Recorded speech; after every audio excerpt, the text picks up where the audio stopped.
Yes, I can hear you. Okay, and let me try one more time.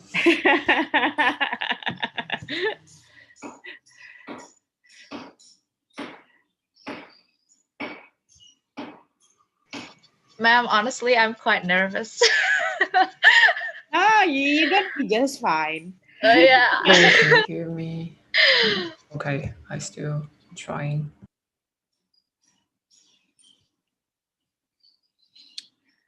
So, Oh yeah, ma'am. Like it's 8:24 now. Like, should I still welcome all the lecturers or just move on into opening the webinar? yeah, you can do that. Like immediately going to opening? Yes, but you don't have to mention them like by their name one on one. Just like in general. So you Ah, I see. welcome to the lecturers, to the Okay, students, okay. and something like that. All right, right. Like welcome for all the lecturers of Yes, yes. Hidayatullah State Unit. Yeah, like that. Yeah. Okay. Maybe if And then, yeah, if there's other students from other country, so you should welcome them as well. okay. So yeah. All right.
Hi, Dr. Adriani. Can you hear me? Hi, Zuyu. Yeah, hi. Good Oh, morning. hi. Yeah, finally Finally. it's working. Thank you so much for the nice email to remind me. Yes, Yes. I joined on time. Yeah, you're very on time. Okay, good. Yep. I just want to double check, is everything working, just in case anything will happen during the Yes, meeting. that's true. That's Yeah. why, yeah, actually, we already opened the Zoom from 8 o'clock, 8 Okay, a.m. wow. So, yeah, to like test the audio and something like that. Yeah. Oh, that's very important. That's true. So, Would you mind, let me test the share screen function? I can double check oh, whether yep. everyone can see it. Okay. Yeah. You can try. We Okay, already thank you. allow everyone to share the screen. Okay, thank you.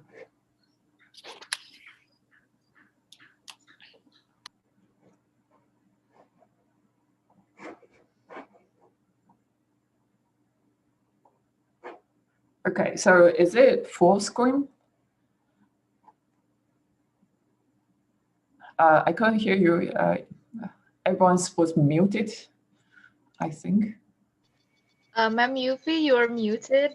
Oh, Oh, yep. Sorry. it's I okay. accidentally pushed the. Yeah. So it's a full screen, right? Yep. Yeah, Okay. awesome. Okay. Great. Okay. Okay, good. Thank you.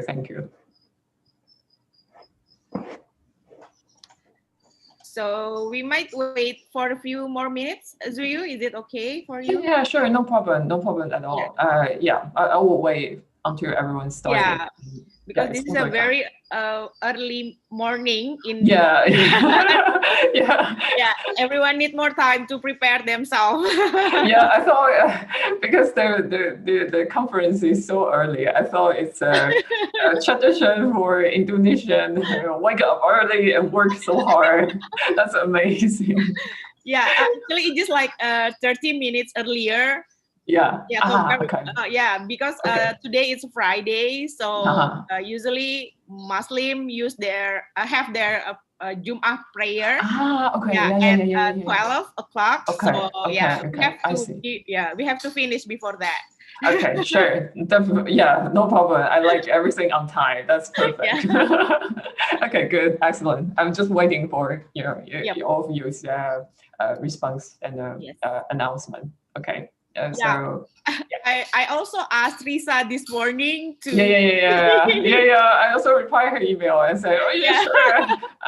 I'm fine. I will definitely on time. Although I don't Yeah. really work that early, but yes, I will try to be on time." Okay. Yeah, no problem. Thank you. Thank you.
Hello, everyone. Good morning. How are you today? I hope you're all doing well despite this pandemic situation. And we're about to begin this seminar in a few minutes. So I hope you're all prepared. And before that, I would also like to welcome our lecturers to this Zoom webinar. First, I'd like to welcome Dr. Zahrotul Nihaya MSI, the Dean of Psychology Faculty in Syarif Hidayatullah University. And I'll also like to welcome Dr. Yunita Failanisa MC, Vice Dean of Student Affairs Department in Psychology Faculty of Syarif Hidayatullah State Islamic University. Welcome to Miftahuddin MSI, Secretary for Magister Program in Psychology Faculty of Syarif Hidayatullah State Islamic University. Also joining us today, Dr. Rena Latifa MC, the head of Bachelor Program in Psychology Faculty of Syarif Hidayatullah State Islamic University. Welcome. And also we have Dr. Neneng Tati Sumiati, psychologist, a senior lecturer at Psychology Faculty of Syarif Hidayatullah State Islamic University. Of course, here we also have Madam Yufi Adriani, PhD, Vice Dean of Academic Department in Psychology Faculty of Syarif Hidayatullah State Islamic University. And also we have our amazing speakers joining us today on Zoom, Dr. Zhu Yusu, the Assistant Professor at Graduate Institutes of Mind, Brain, Consciousness, GIMBC Taipei. And also welcome to all the participants who have joined us today. We're going to wait for a few minutes before beginning our webinar. So please be patient with us. We're going to start it in a few minutes.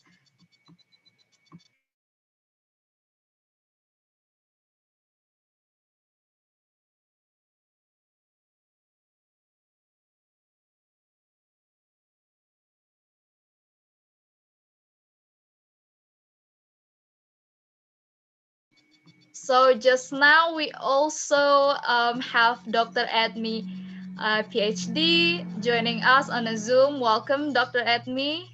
So happy to have you today. Hello. Hi. Assalamualaikum. Yeah. Thank you We're for also, inviting me for your very awesome seminar. oh, thank you. Thank you. You're an amazing speaker. We are so happy to have you today. Very grateful. And also here we have Madam Mulia Sari Dewi, MSE. Welcome, Madam. She's going to moderate our webinar today. Good morning. Hello, Mutia. Thank you. Hello, Madam. So we also have on board the Secretary of Bachelor Program, Ibu Desi Yustari Muhtar, MSI, Empathy Psikolog. I think I saw her.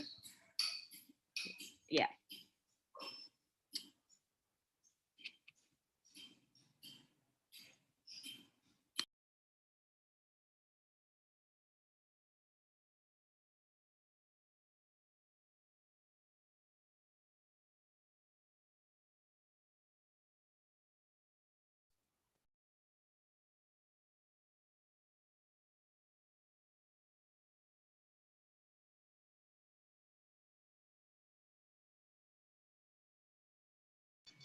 All right, so we have 47 participants, including the committee.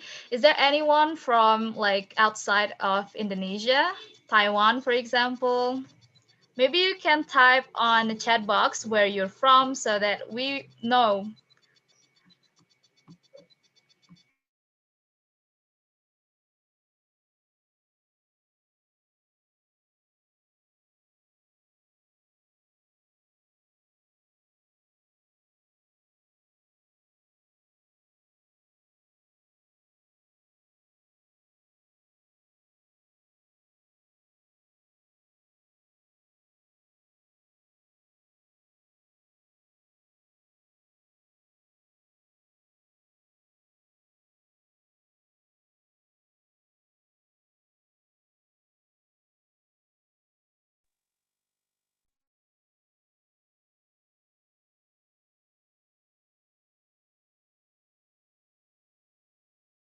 Saya jelas nggak ya? Kok kayak hilang ya?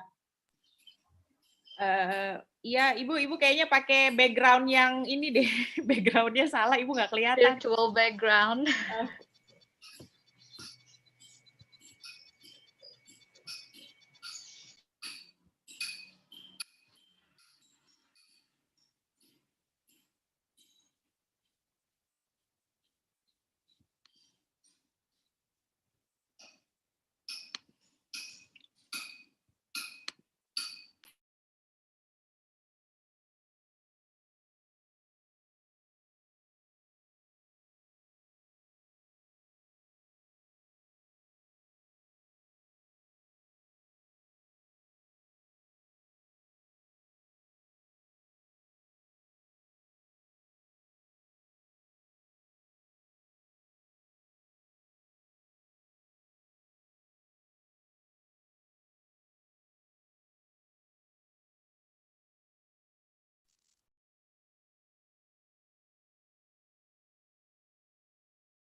Okay, I'd like also to welcome the students from UHAMKA University. Welcome everyone to our webinar today. We're still waiting to start our Zoom meeting, webinar. So thank you for joining us again. And thank you also for the students from other universities, as well as students from Syarif Hidayatullah State Islamic University.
Joining us today, we have Madam Ilmi Amalia MC, the head of Laboratory in Psychology Faculty of Syarif Hidayatullah State Islamic University. Welcome, Madam Ilmi. So happy to have you today. We're still waiting.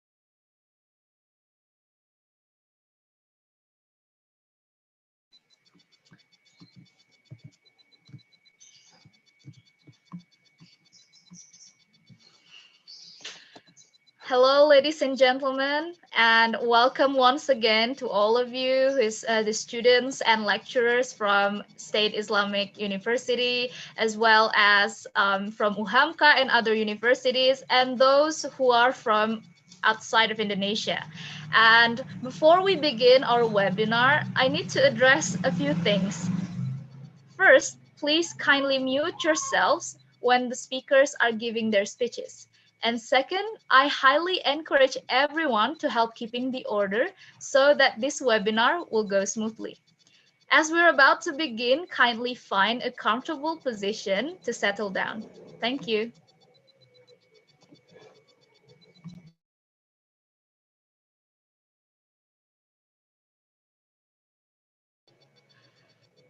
Assalamualaikum warahmatullahi wabarakatuh.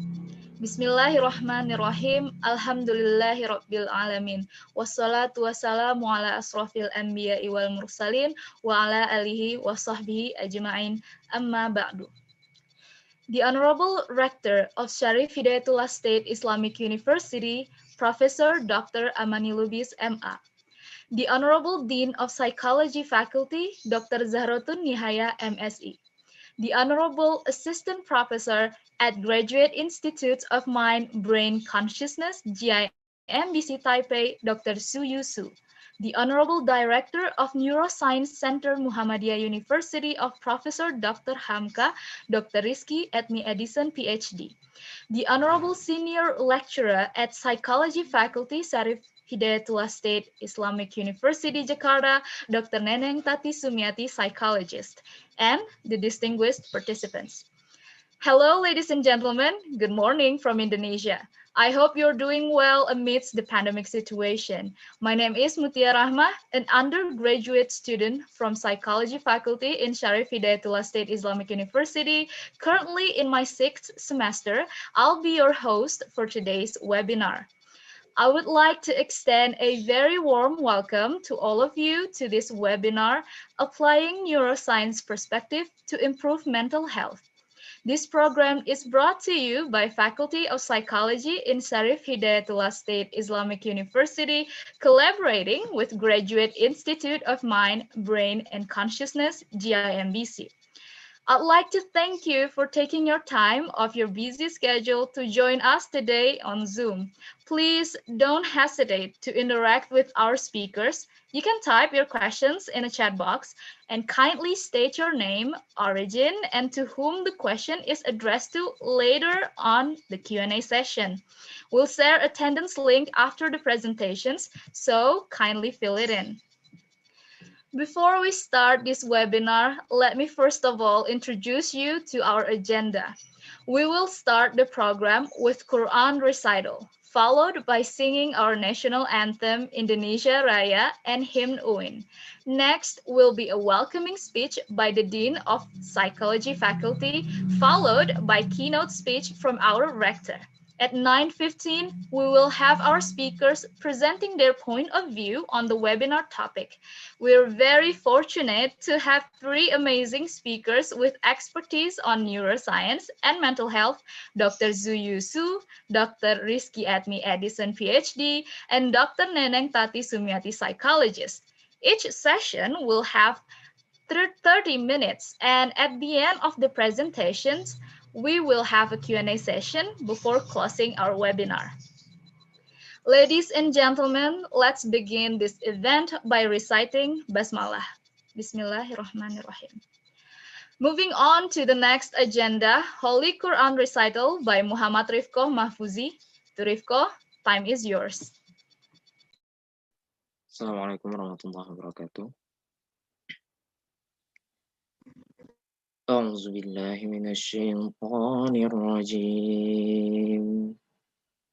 بسم الله الرحمن الرحيم.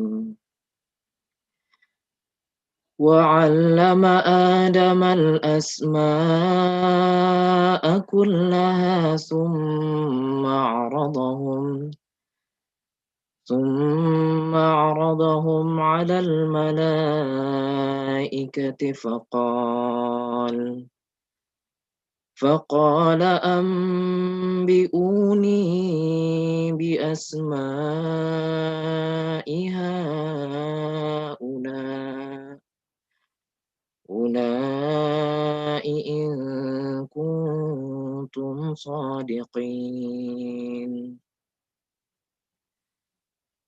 قالوا سبحانك لا علم لنا إلا ما علمتنا إنك أنت العليم الحكيم.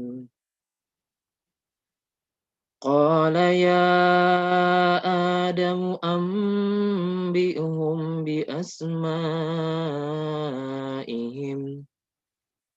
فلما أنبأهم بأسمائهم قال ألم أقل لكم إني أعلم غيب السماوات والأرض وأعلم ما تبدون وما كنتم تكتمون. صدق الله العظيم. Thank you, Rifko, for the beautiful Holy Quran recital. May Allah protect and bless us always. Amin. On to our next agenda. Let's all sing together our national anthem, Indonesia Raya, and Hymn Uin, while, of course, muting ourselves.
Ladies and gentlemen, joining us today, the Dean of Psychology Faculty, Dr. Zahratun Nihaya MSE, who is going to deliver her welcoming speech.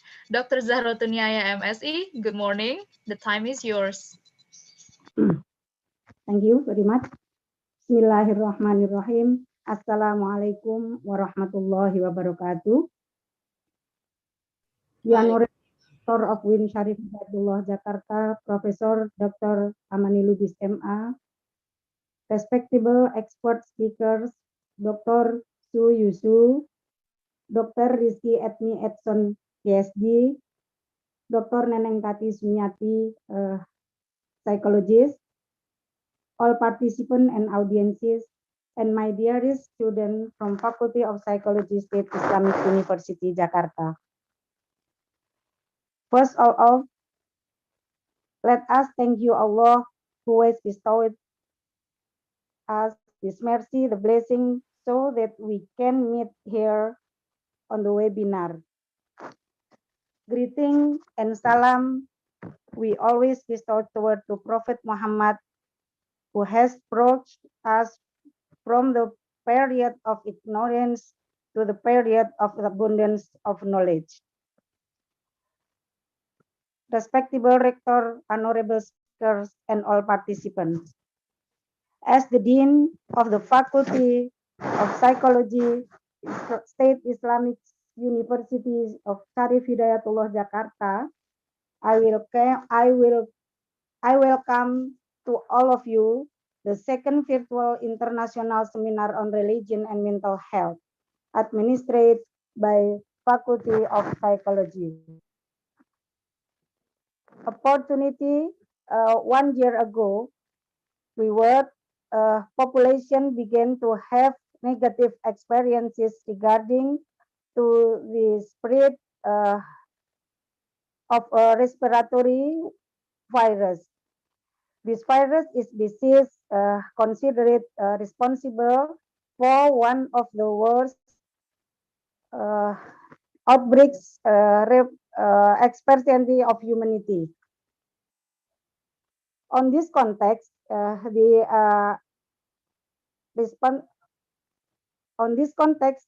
experience reported in previous humanity crises have shown that individuals exposed to this situation can usually develop a series of mental health problems, such as post-traumatic stress disorder, depression, generalized anxiety, panic, phobia, and substance abuse. Mental health issues are common and can affect any one of us. The reality is that almost half of people in the world will suffer from mild to moderate mental health problems in some stage during their life, and we must provide the help they deserve as a community. The international seminar chose an exciting theme, applying neuroscience perspective to improve mental health. As the group of scholars, our faculty feels that we need to be creative and exploring our knowledge and expertise in many ways, even though in the unfortunate situation. We feel that in this area, understanding the neuroscience is science, the human interaction and effect that brain has become to popular issue in neuroscience and psychology, or neuropsychology, and I believe in other fields as well. Honorable Rector, respectable speakers, and all participants. On behalf of the Dean of the Faculty of Psychology, I'm grateful for Dr. Su Yu Su, Assistant Professor of Graduate Institute of Mind, Brain, and Consciousness, GIMB, Taipei, and Dr. Rizky Admi Edison, PhD, Head of Neuroscience Center, Departemen UHAMKA, Dr. Neneng Tati Sumiati, psychologist, senior lecturer of Faculty of Psychology UIN Syarif Hidayatullah Jakarta, for their time to speak in this scientific forum. It is our honor to welcome the speaker to be a part of the academic collaborative event. We are also very grateful to the Rector UIN Syarif Hidayatullah Jakarta, Profesor Dr. Hajah Amani Lubis, for the strong support for this international seminar on religion and mental health. One form of the support is providing funds to conducting this seminar and her available time to deliver the keynote speech. Last but not least, we thank committee member for the efforts to prepare this scientific forum. I firmly believe that this international seminar in religion and mental health will not be held without the effort, including for security to work in the pandemic. May Allah bless all efforts and doing. Terima kasih. Mohon maaf atas segala kekurangan. Semoga Allah Subhanahu wa taala, Tuhan yang Maha Kuasa, meridhoi ikhtiar kita bersama. Thank you very much. Wassalamualaikum warahmatullahi wabarakatuh. Waalaikumsalam warahmatullahi wabarakatuh. Thank you so much, Dr. Zahrotunia MSI.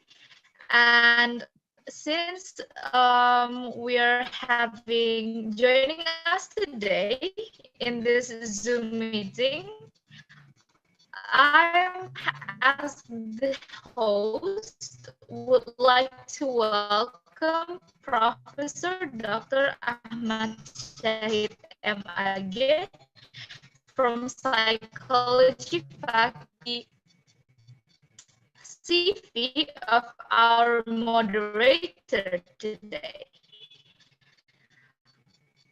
I'd like to welcome Madam Mulia Sari Dewi MSI Psychologist as our moderator, and she's already online with us today on Zoom.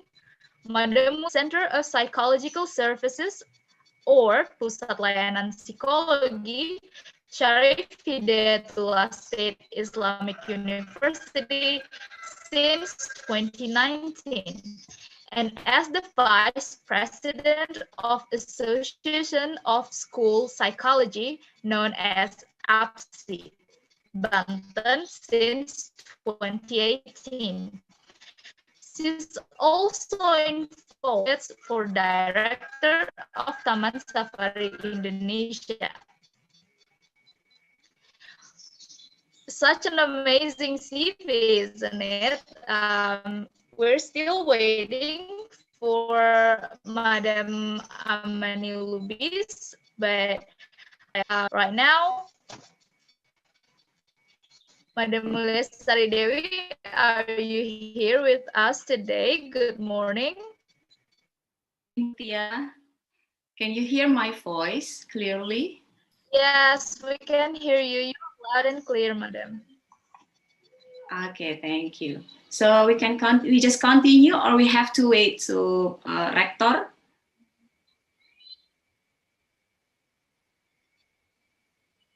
We'll wait for a few minutes before that, so please be patient with us. Thank you so much for joining us today.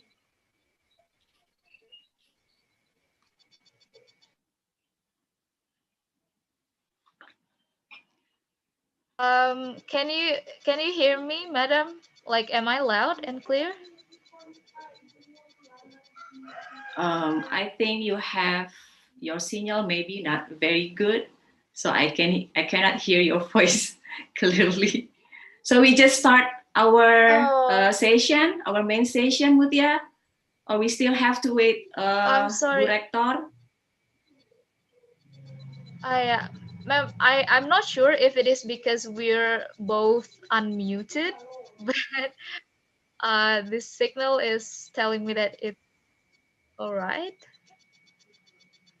Okay, maybe Madam Mulyasari Dewi, can you please mute for a second?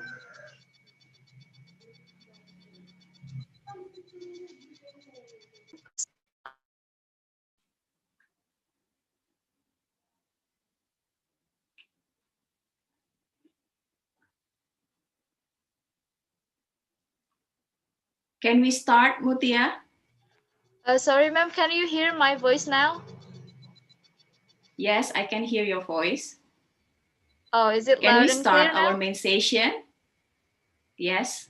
Yeah, so sorry for Yes, I can so hear your sorry for the voice. signal, first of all. Okay. Yeah. We're going to Start our wait main for a session. few minutes. Okay, we'll wait for. Sorry, I interrupt.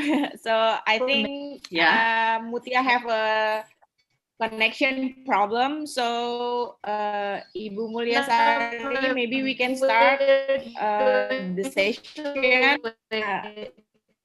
Yeah. Okay. Okay, I will start the session, Bu Yufi. Thank you very much.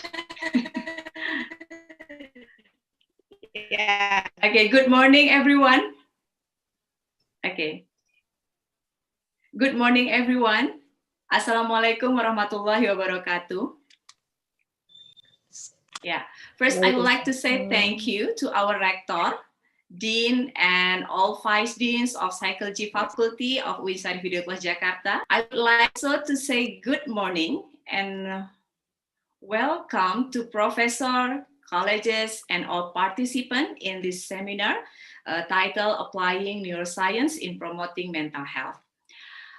Mental health issues are found across the world and in every population. According to World Health Organization, around a third of adult population worldwide suffers from a mental disorder, such as depression, anxiety, and schizophrenia.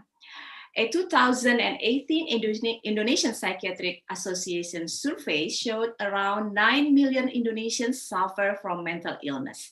During COVID-19 pandemic, these issues become more important because this pandemic situation elevates rates of stress or anxiety among people.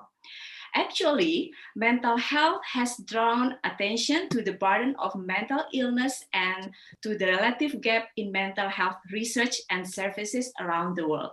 Global mental health has raised the questions of whether this gap is a developmental issue, a health issue, or a human rights issue, or a combination of these issues.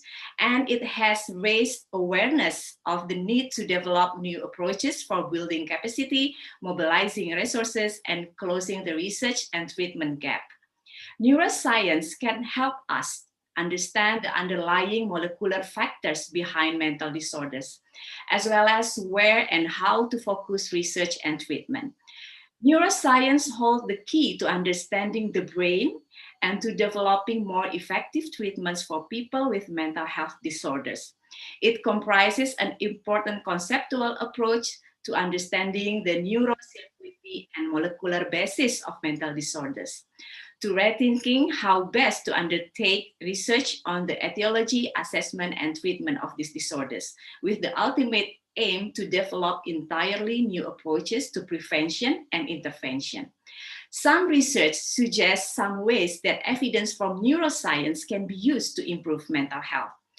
So, bringing together neuroscientific and mental health strength in both research and treatment could lead to real gains in improving mental well-being, quality of life, and how well people function with their disorder. And here, already with us, three great speakers that will talk with us about applying neuroscience perspective to improving mental health. They have their own expertise and will share with us their experience of research and services to promoting mental health using neuroscience approach. Let me introduce our speakers today. First, we have Ms. Su Yu Zhu, PhD from Taiwan. Okay, I will read the, okay, now, Miss Su Yu Zhu from Taiwan. She is an assistant professor at Graduate Institute of Mind, Brain, and Consciousness, Taipei Medical University, Taiwan. And she was postdoctoral research fellow at Department of Psychology, National Taiwan University, Taiwan. Her educational background, he got PhD degree from Institute of Neuroscience, National Yangming University, Taiwan, and he got her master degree from Institute of Cognitive Neuroscience, National Central University, Taiwan. And she was has many research publications in the field of neuroscience, and she's also actively following conference and seminar around the world. And our second speaker is Dr. Rizky Admi Edison. He is now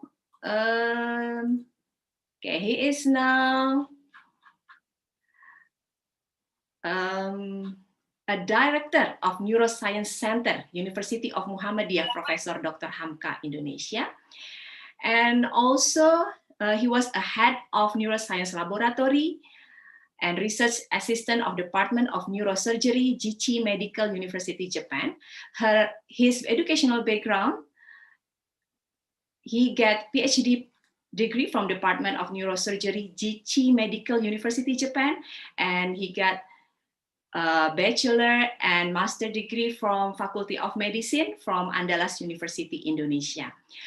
He also has so many research publication in neuroscience and medical area.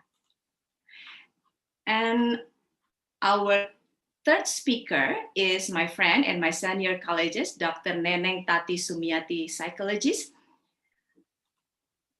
She is a lecturer in psychology faculty UIN Syarif Hidayatullah, Jakarta. Her educational background, she get her doctor degree from Faculty of Psychology, University of Indonesia, and also her master degree from Clinical Psychology from University of Indonesia, and her bachelor degree from Faculty of Psychology, University Islam Bandung. And she also have many experience in publication, especially in clinical psychologist, and she's actively following conference and workshop in her area. Okay, that's all our speakers. We're very fortunate to have them here to talk about neuroscience and how can improving mental health. I invite also all participants to be actively involved in this webinar through interactive discussion, or you can using a chat room in this Zoom meeting. Thus allowing us to understand better about neuroscience and get inspiration to our study and works. This seminar will conduct for 2 hours. Each speaker have 30 minutes to give presentation. And at the end of this seminar, we will open questions and answering session. So for the first speaker, I would like to invite Miss Su Yuzu. Okay, hello, Miss Su Yuzu. Excuse me. Okay, how are you? Thank you. Okay, thank you. So, yeah. Okay, time is yours, Miss. Sorry. Okay, time is yours.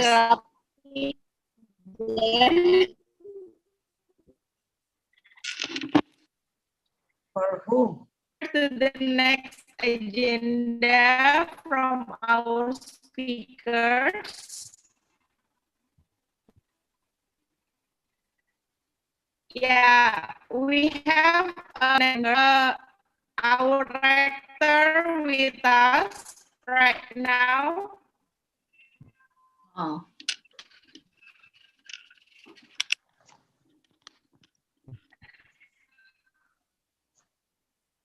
Hi. Okay, sorry, Madam Mulia. Yeah.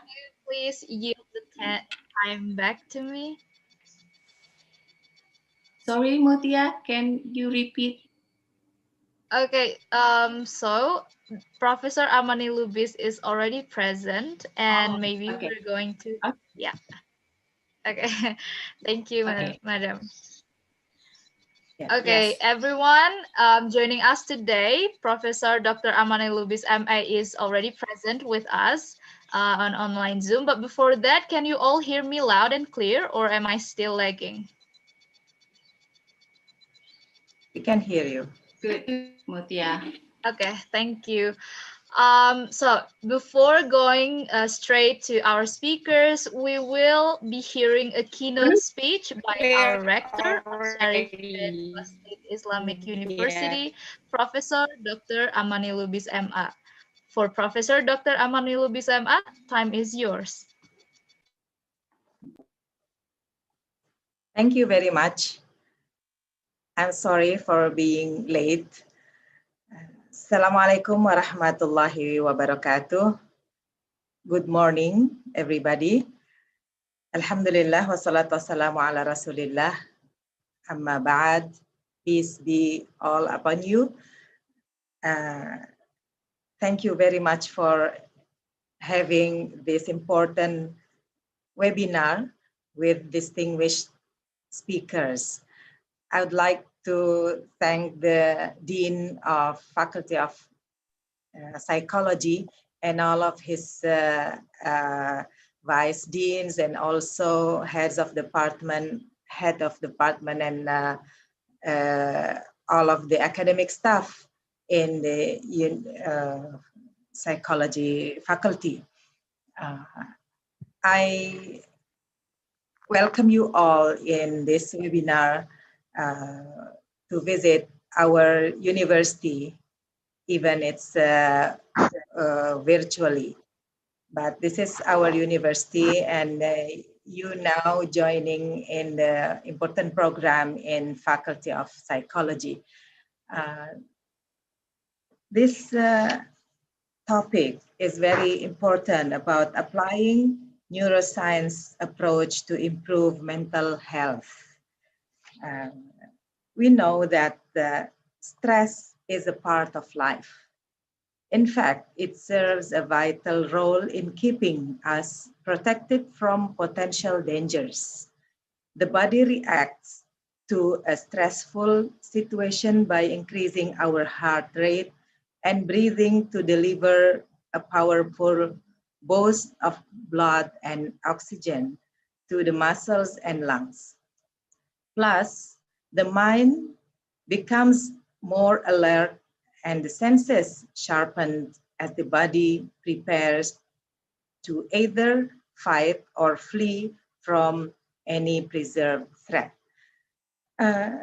So this is the connection between neuro or between the nerves and also our body, between our mental situation and our physical situation. This is there is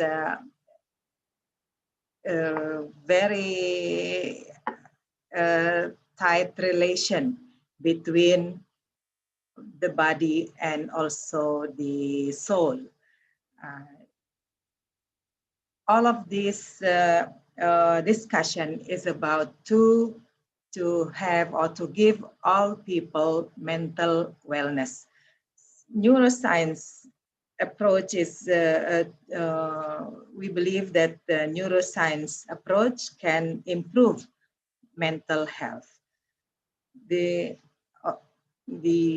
purpose of the discussion, I think that to prepare people to work everywhere, no matter the situation, even in this pandemic situation, pandemic of COVID-19. So we should also have the mental wellness and also to preserve the leadership of the people, especially of the academic staff and also students, to preserve their leadership, their strength, their also hope to open new paradigms in this new normal era. So I appreciate the organizers of this webinar to have this important conference, and I hope that the neuroscience approach can be developed in our faculties, and also to give benefits to all people, especially the researchers and also intellectuals. So I thank you very much for joining this important webinar, and I'd like to thank especially the speakers, and also from overseas, and also for the organizers.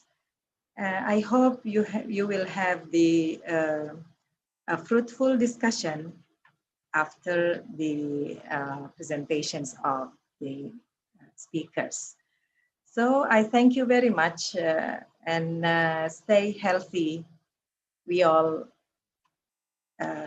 we will have the blessings of God, inshallah. Thank you. Wassalamualaikum warahmatullahi wabarakatuh.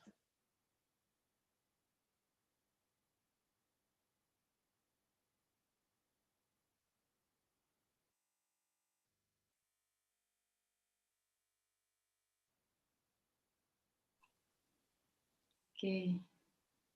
Thank you, Bu Rektor, Professor Amani Lubis, for your welcoming speech.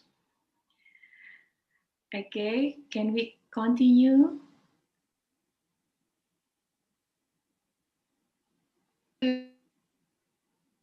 Okay. Okay, I hope Professor Amani Lubis can stay with us till the end of this seminar. Okay, Yeah, we I would have like a very great speakers today. To hear some of the speakers. Yeah. But unfortunately, I have another meeting. So I'll join you for some time, and then permit me to leave. Thank you. Yes. Okay, thank you very much, Professor Amani Lubis. Okay, I think we can wait any longer to hear our speaker today. Okay, Miss Suyuzu. Hi. Are you ready? Yes, I'm ready. Yes, okay. Time is yours. Okay, thank you. Let me share my screen, see whether everyone can see it. Can you see my slides?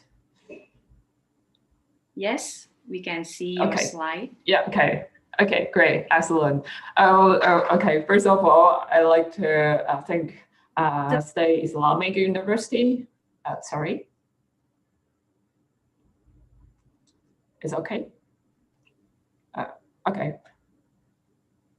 Can you hear me? Yes, we can hear you. Okay, because I hear some other noise sound, so I just double check. Okay, so first of all, I'd like to thank the Islamic University of Jakarta invite me to share my work during this seminar, and especially thank you, Yufi and Dr. Adriani and Dr. Fiela. They spend time and talk to me and trying to have a more international collaboration between two sides.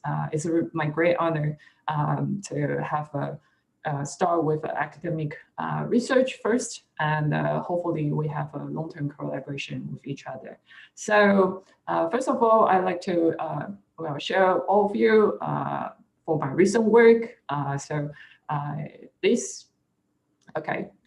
Is anyone trying to plot something?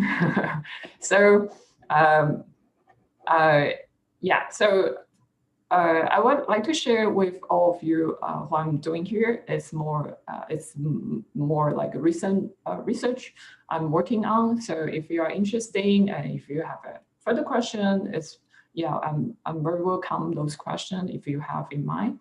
Okay, so the topic today, which is about the neurocorrelate of depressive rumination and self-related process. Rumination, as we know, rumination is a main symptom of repetitive thought and focus on negative feeling and problems that one potential have. So as you know, there are a lot of depressive patients. They always have a strong rumination on negative things, and they expect there's something going to happen, or they bad to them, or they keep ruminating bad things or bad negative emotional thought in their mind. And so we are thinking that's a really common symptom in major depressive disorder. So how, whether we can use that as an index, or we can understand it more in the neuroscience, whether we can help them through this topic. So in the past, it already know that the severity and the duration of a depressive episode, which is highly correlate with the severity of rumination. And it's also related to the suicidal risk thinking as well, and it also related to how long they can recover from the condition. So it seems like rumination is the important index to predict or to help people who suffer from the depression. And in the past, actually, there are quite a lot of people study rumination, but mostly focus on negative information stimuli. So they were thinking, because most of the depressive patients, they focus on negative thought. So they think negative events, that's a key part, playing a role in the rumination. So that can potentially bias their cognitive part to negative events. So they pay attention more to the negative balance information, or trying to interpret their personal experiences toward negative cognitive part, and which is, if you have doing work with clinical patients, you know that's very strong happening to their daily life. However, we think that this kind of negative rumination itself actually is not just negative information. There is an important part, which is self-related process. So because they have to attach those negative information to themselves, otherwise they won't think that's important, or they won't ruminate that long in the depression episode. So in the past, there are a lot of study working on self-related process. And actually, there are a lot of studies showing that cotilomine-like structure, including medial prefrontal cortex and also anterior and posterior cingulate cortex, they found that has been found is highly correlated with depression. So this kind of self-related process may imply that's the source of the rumination.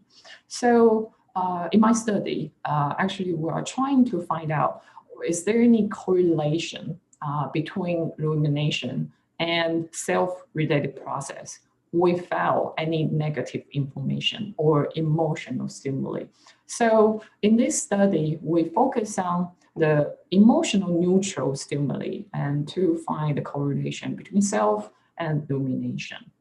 And how do we do that? So the task itself is very simple. We are trying to use as neutral as possible. So in this task, participants will see several, at the beginning, they will see a fixation, and follow up, they will see 3 squares of color squares. So what they have to do is based on the instruction. They have to do similarity judgment or preference judgment at the beginning of each block. So in the similarity judgment, it's very simple. They have to make a judgment. The color between in the bottom two color square, which one is much similar to the top one in the physical color chrome. So like this case, the color between here is much closer, it's much similar compared to this pair.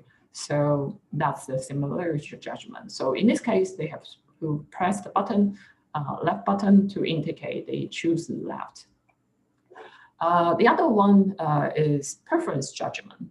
They don't need to care about the physical chrome of these two colors. The only thing they have to choose is which pair, the left with the top or the right with the top, which pair they like more. So it just make a choice based on their preference. So in this case, in the similarity judgment, they only is more non-self-related judgment.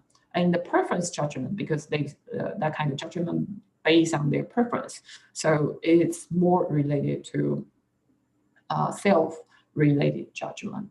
So during this task, we also measure their EEG to find out is there any brain signal showing any differences while they performing this kind of task. So our target, there's one more thing, which is how we measure illumination. So we use a illumination response scale.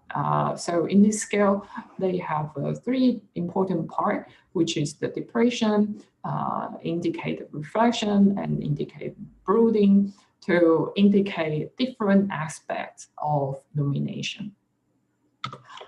So we have two groups of participants. One group, which is major depression from the clinical side, and also we have their age match control to make sure that all the results we found, which can be compared between two groups. So here is their demographic results. So we can see based on the clinical scale, depression scale, illumination scale, we can see between control and patient, they're showing those scales have a huge differences from each other. And during the task, they also showing some slightly differences in terms of reaction time. But in terms of accuracy, there's no differences. So so now we are going to introduce what we found from the EEG. So EEG is, so like here, we show here, so this is the cap. So it's a non-invasive method. We can use this cap to measure the signal from your brain. So the raw signal basically was showing like this, and we will do further analysis to find out is there any brain signal which is related to the task performance. So the first part of analysis, we are focusing on when those participants see those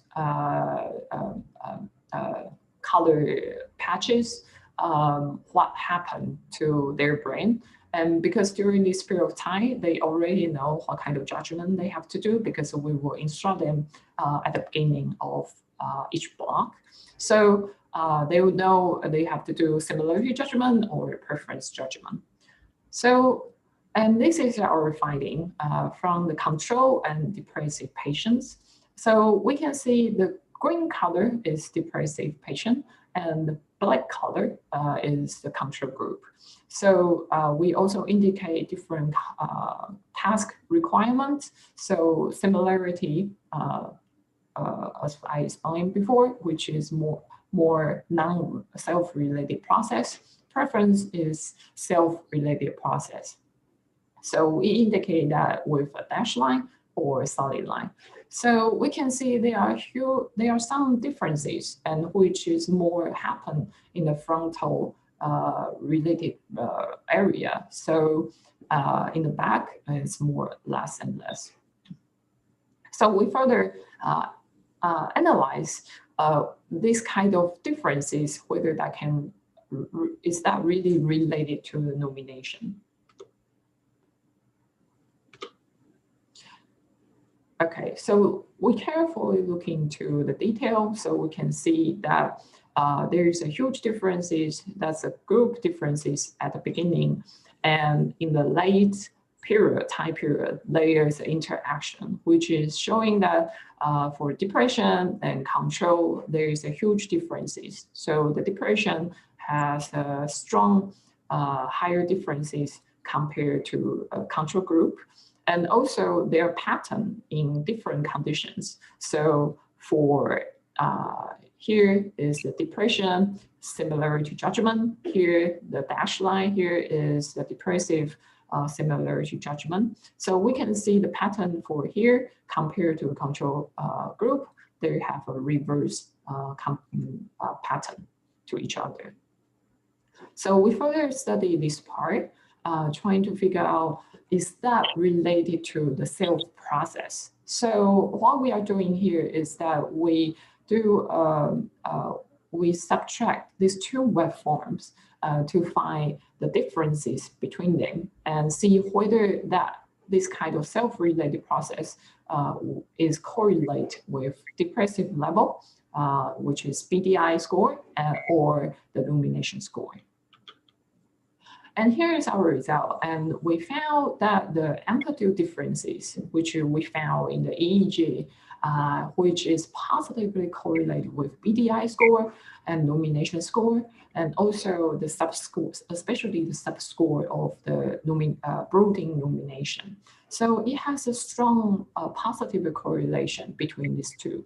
So it shows that it seems like the late processing, which is related to the self, and that kind of processing is also related to the illumination and depressive scales. And we also like to know that whether the duration for this kind of difference wave, so because sometimes at the beginning they are more, the difference is smaller, and so we try to find out is the differences if that content, if that persistent for a while, and how long that persistent, whether this kind of persistency is related to the illumination score. So that's what we found. In general, in depressive patients, they have a longer duration compared to the control group. So the amplitude differences in depression group seems sustained longer than the control group. And this kind of duration differences actually is correlate with those indexes we just mentioned, like BDI and also illumination score, and also breathing illumination score. And there's one more thing we're trying to look into further, which is because we keep saying this kind of process is self-related. So we further explore that whether this kind of self-related process in the EEG data we found, whether that can is also consistent what in the neuroimaging found. So in the neuroimage, in the fMRI study, it was constantly found that the self-related process, which is related to several cortical region, we call cortical midline structure. So which including orbital medial prefrontal cortex, dorsolateral prefrontal cortex, anterior cingulate cortex, and posterior cingulate cortex. So we are curious whether the EEG finding we found in the late period of time, which can reflect or associate any kind of structure related process in the cortical midline structure. So this is more like exploratory analysis. We try to localize the EEG signal. And what we found is that the critical part actually is the medial part. So you can see my cursor showing here in the posterior cingulate cortex. They have some active activity in the medial part of our brain. And other part like electro side, because the early time period over here, it's reflect in the early time periods of time, we still processing the stimuli from the visual cortex area, and that's propagate to the anterior part and mostly in the ventral part of our brain. Okay. So let's give you a quick summary. So this kind of self-related process with illumination, actually it doesn't necessarily require emotional process stimuli involved.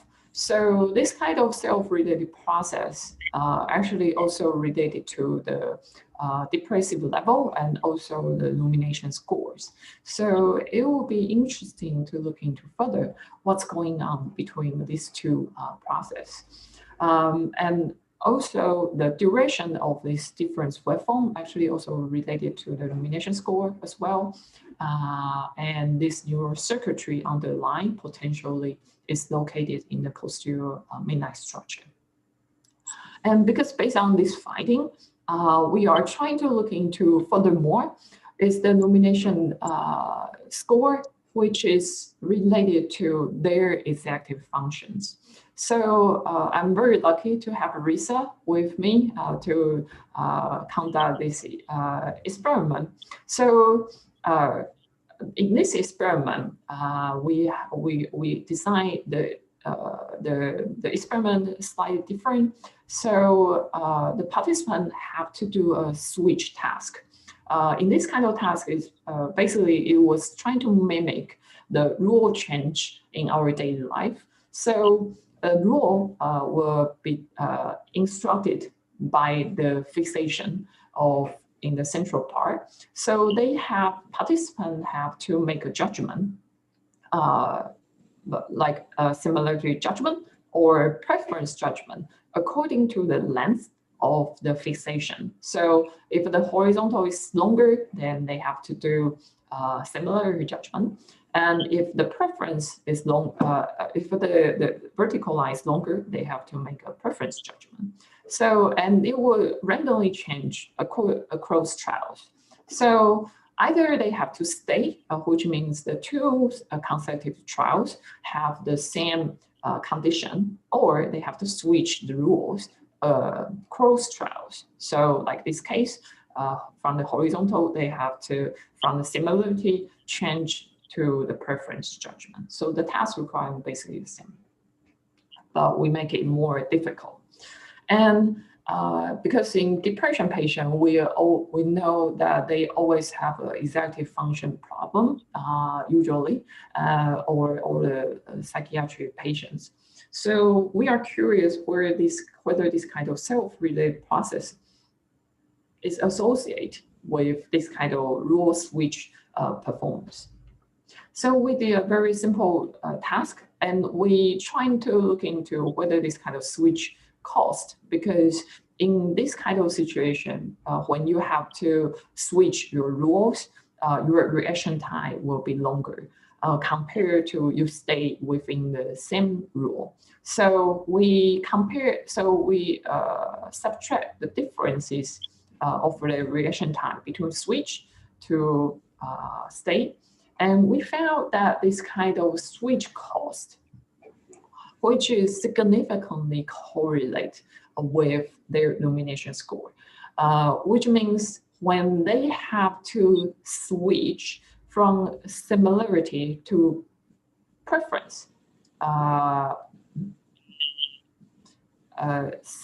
okay, because I saw a signal, so everyone can see my PowerPoint, or it's always, is there something wrong? No, it's okay. Okay, thank you very much. We still can see your PowerPoint. Okay, thank you.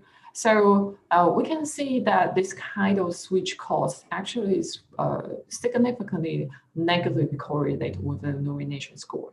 So This indicate that this rumination process actually is related to ourself, and it's not the negative emotion stimuli is not necessary. So it kind of fit some researchers' hypothesis that actually psychiatry patients, they have a problem with self-related process deficit.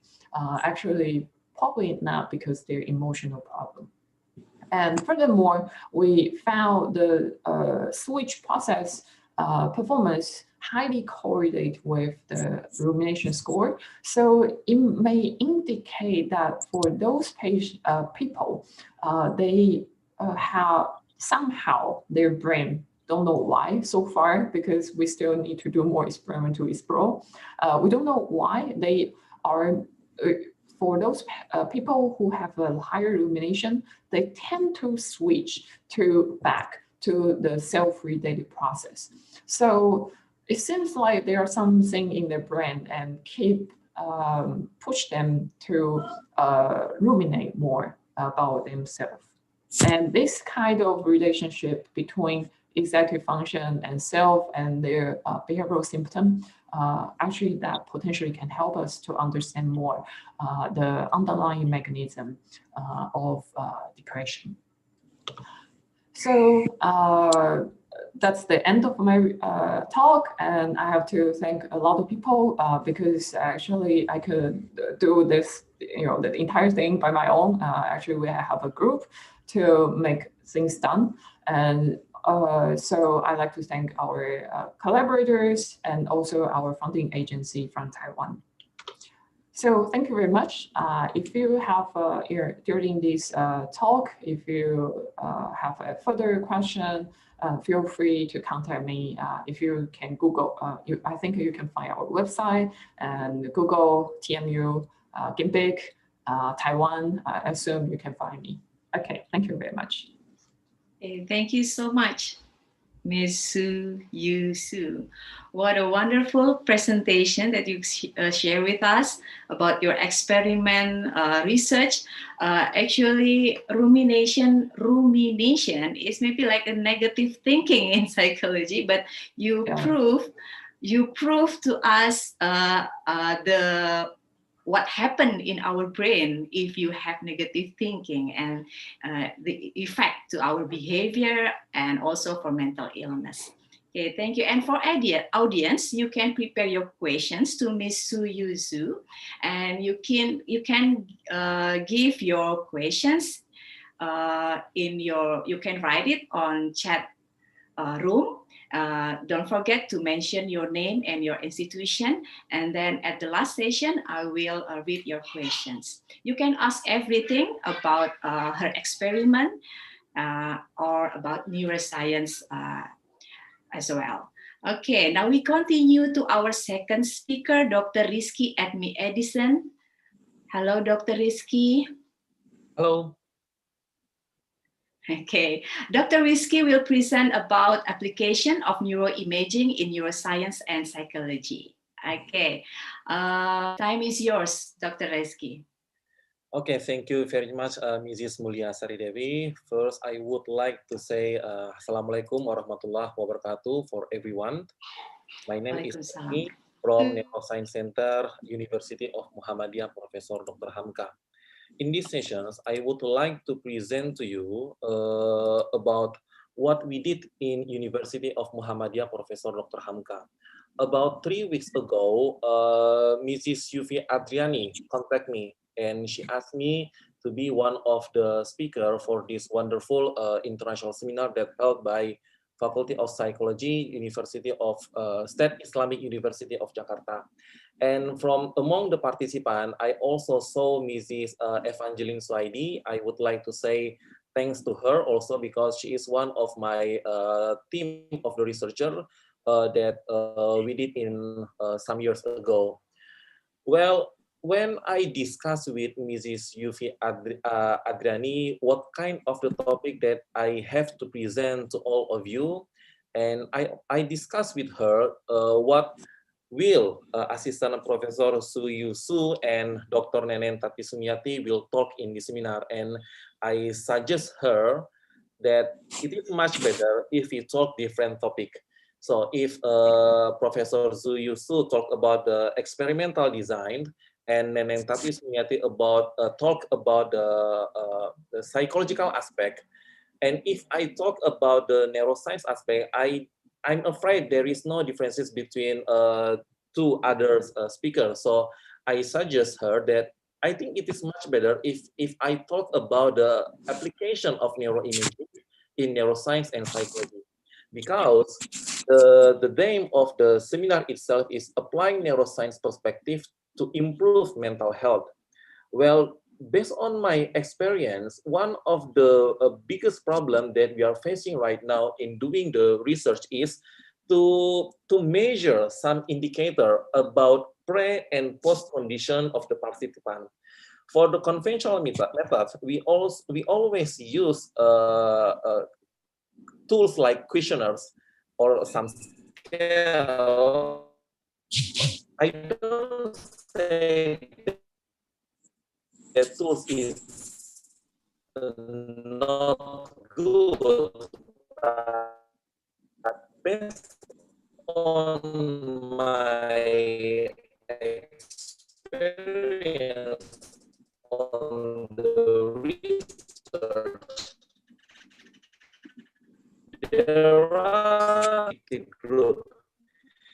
We also did some questionnaire to them, but we find the phenomena that working good. This is the condition. Is there any problem in the internet? Can you hear my voice clearly? Yes, now. Okay. Yep. So we find the phenomena that some in some conditions.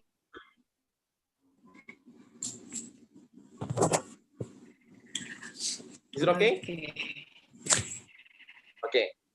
We found the phenomenon in some conditions, participants will not give us the honest answer. So I thought our mouth could stay alive, but our brain cannot do that. So this, from that moment, we understand that although we also measure behavior by using conventional tools, the alternative method, the more objective method, with measuring activity brain is much getting attention. That's what I would like to present to you right now. And the title of my presentation is Application of Neuroimaging, Neuroscience and Psychology, Study from Neuroscience Center Jakarta. As Mrs. Mulya Saridewi overview about my CV and what I did in Japan from 2010 until 2014. Well, actually, I lived for more than 10 years, about 11 years. Actually, I grew up in Japan and I get my PhD degree in Japan also. And I'm graduated from a department of neurology. So my main job at the time in research, also the some operations.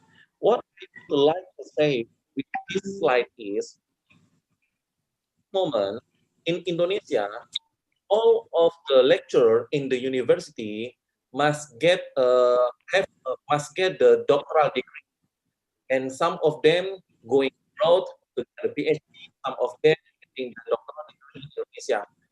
If we some maybe in Japan, Taiwan, in Professor, they have so many facility for doing the research. For example, in Japan, I did some research in the field of neurosurgery, especially on the neurosurgery. And for my surgical evaluation, we use electroencephalography, invasive method and non-invasive method. And the second one, we also use functional NIRS. What we have to consider while we study abroad is, when we go back to Indonesia, please understand that the condition at that country and in our country is very, very different. I will tell you some example that I'm facing right now in Indonesia. The main problem that we are facing here is not about the methodology that we have. We studied it abroad, but when we go back to Indonesia, we do not have any instrument that we use in other countries. So what could we do here in very limited facilities? Based on our experience, we have to consider that if all of the some of the participants who are getting the PhD degree in abroad, please understand, don't just focus on the instrument that you are using right there, but please understand about the experimental design, about the methodology that we could use with many other instruments. In Japan, I use functional NIRS, I use magnetoencephalography, and I use functional magnetoresonance imaging. Unfortunately, none of them could be used in Indonesia. I only use electroencephalography, and I developed a novel neuroimaging called brain ECVT. So that's some of the problem that we're facing here. And for psychologists, we have to understand that if we want to know what happened in human brain, there are two methods that we could use. The first one is invasive method. The second one is non-invasive method. The difference is, if we use the invasive method, it means we have to make some mark in the human brain. On the picture on the left side, this is the picture of us doing some exercise by using 3D printing for microsurgery. And this is, I hope you could see my mouse. This is the picture of the human brain, of the cerebral cortex, while we are doing the surgery for epileptic disease. This is the picture of the cerebral cortex of the brain. But unfortunately, although if we are a doctor, not all doctors could do this invasive method. Only doctors whom specialize in neurosurgery get permission to do this. So how about all of you that come from the psychologists? Of course, you cannot do any invasive method. The only way we could use to measure the human brain by using the non-invasive method. It means you have to use some tools. For example, electroencephalography. One of the instruments that used by Professor Suyusu. I also use this instrument in here, in University of Muhammadiyah, Professor Dr. Hamka. And the second one is, we could use functional NIRS. This is the instrument that I use in Japan. We could measure the brain's activity non-directly by using the infrared.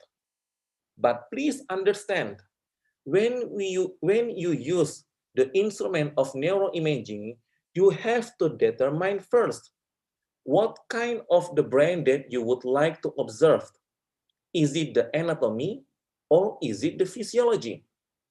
If you would like to measure the anatomy of the brain, electroencephalography or functional NIRS is not your choice.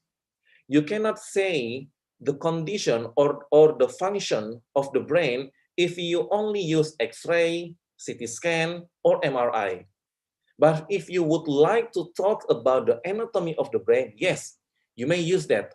You may use MRI, you may use CT scan, or you may use X-ray or something else. But you have to consider first, do you want to see the physiological aspect or do you want to see the anatomical aspect?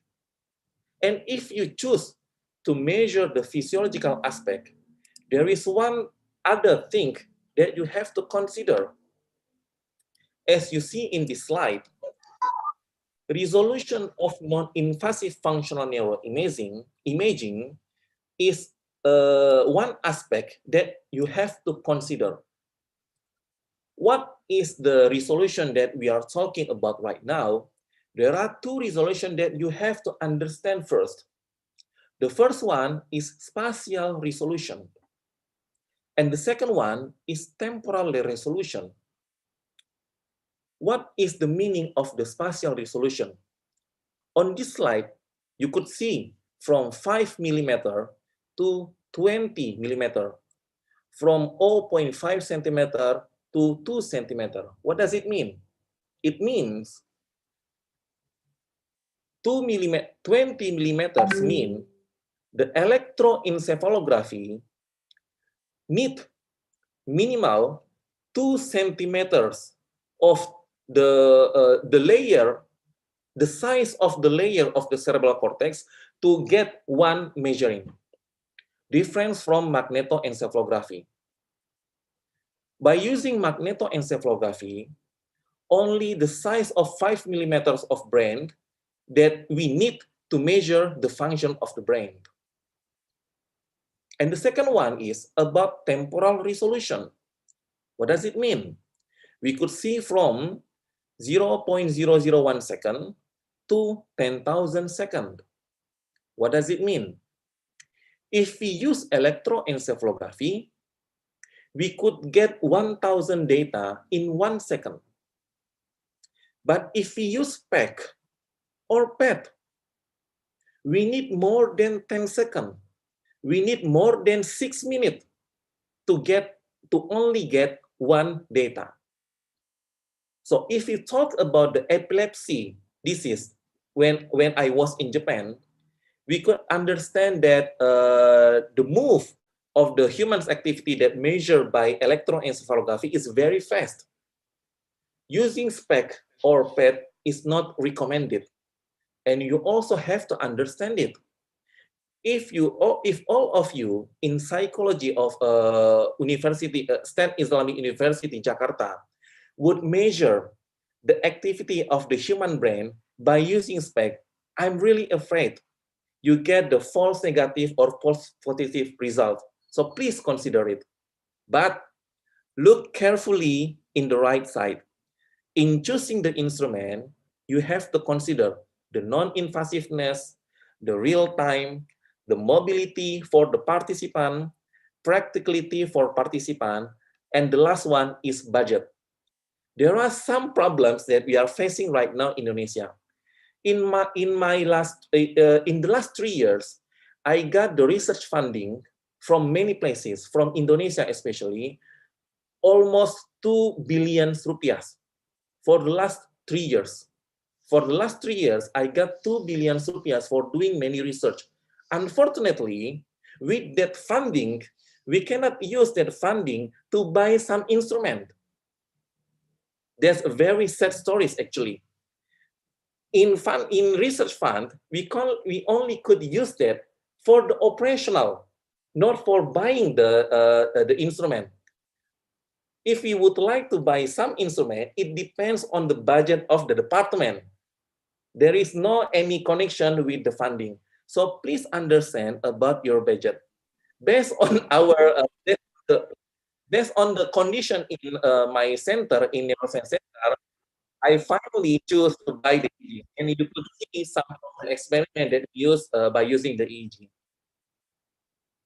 So this is an instrument that we are having right now in our center. This is a picture from 2015 actually. And what you have to consider is, this is, I'll let me show you the picture. This is the region of interest on our research. Please understand that this is the picture of the human brain.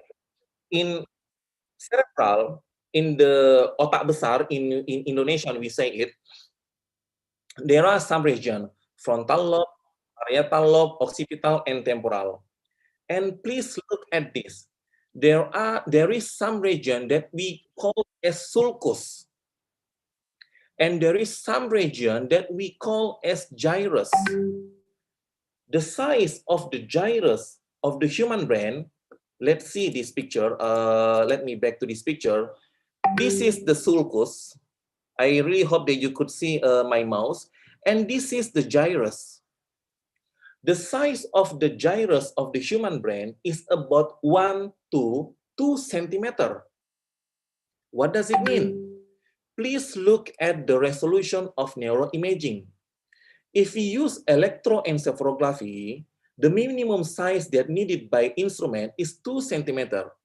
It means for one electrode of electroencephalography that measure the human brain by using 1020 international system, maybe Professor Su Yusu also used 1020 international system method for measuring the human brain by using the EEG. The one electrode of the EEG need minimum 2 centimeters of the gyrus of the human brain to get one recording. So please be careful when you use the electroencephalography like this. This is the very practical instrument, emotive EEG. If you would like to use this kind of instrument for the research on the medical or psychological, please understand, please look at this picture. Look at the position of the electrode. Is it really represent the region of the human brain like FP1, FP2, F3, or F4?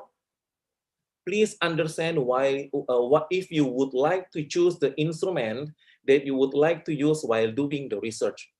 So on my research, I never do this kind of, for the research for medical purpose or psychological purpose, I'm not recommending you to use this kind of research, but for the research or for applied neuroscience like marketing, neuromanagement, please, but for psychological purpose or medical purpose, please consider the gold standard EEG instrument.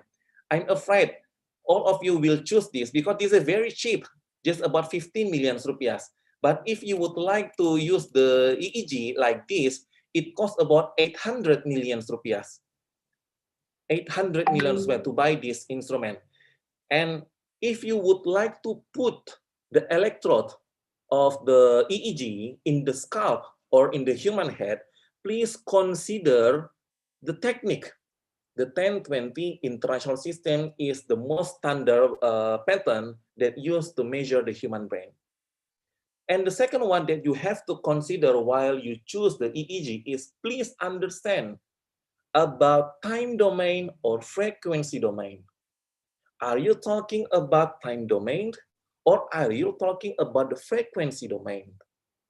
There are some people talk to me that, Dr. Admi, if you're in relaxed condition, the brainwave pattern of our human brain is alpha. And I ask them, what do you mean by alpha? In what region of the brain that represent the alpha? You have to consider if you talk to people about the brainwave pattern, is it alpha, beta, delta, or gamma? Please understand first the region of the brain that you are talking about. Are you talking about the frontal region? Or are you talking about the temporal region? Or are you talking about the occipital region?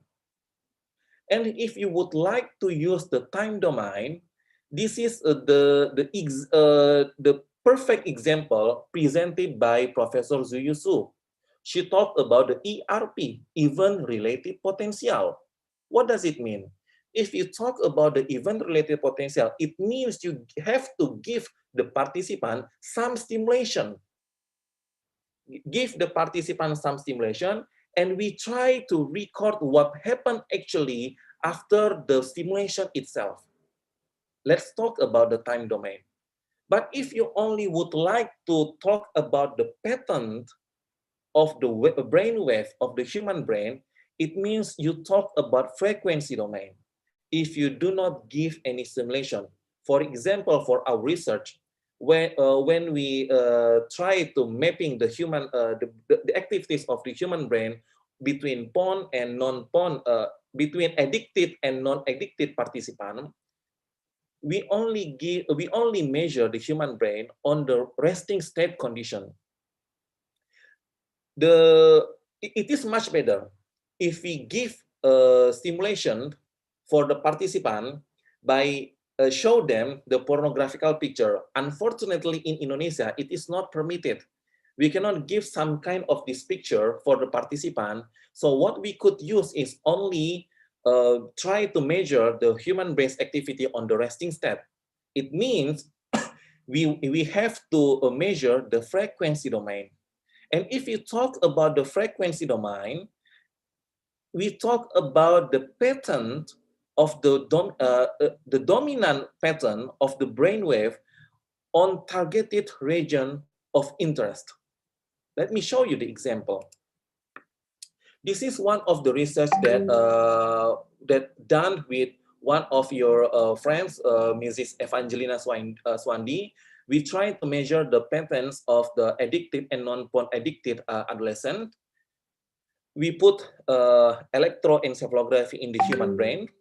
We recorded about 5 until 10 minutes on the resting state, and we have to consider the region of interest. This is the result. This is still in preparation. I hope we could get more clear data, so we could give some manuscript for publication. First, this is the data of the human brain by using the electroencephalography, but we only take consideration in prefrontal region. So if we use the frequency domain, please determine first the region of interest. So if we try to make some differences between addiction group and non-addiction group, we have to consider first the region of the brain that you would like to consider, to measure. And for ongoing research, yes, we could see that delta wave and gamma wave is more dominant for addiction group on the prefrontal region. This is the only data that we could use, that we could say to you right now, because the research itself is still on the progress. And what kind of the function neuroimaging that we could use in Indonesia?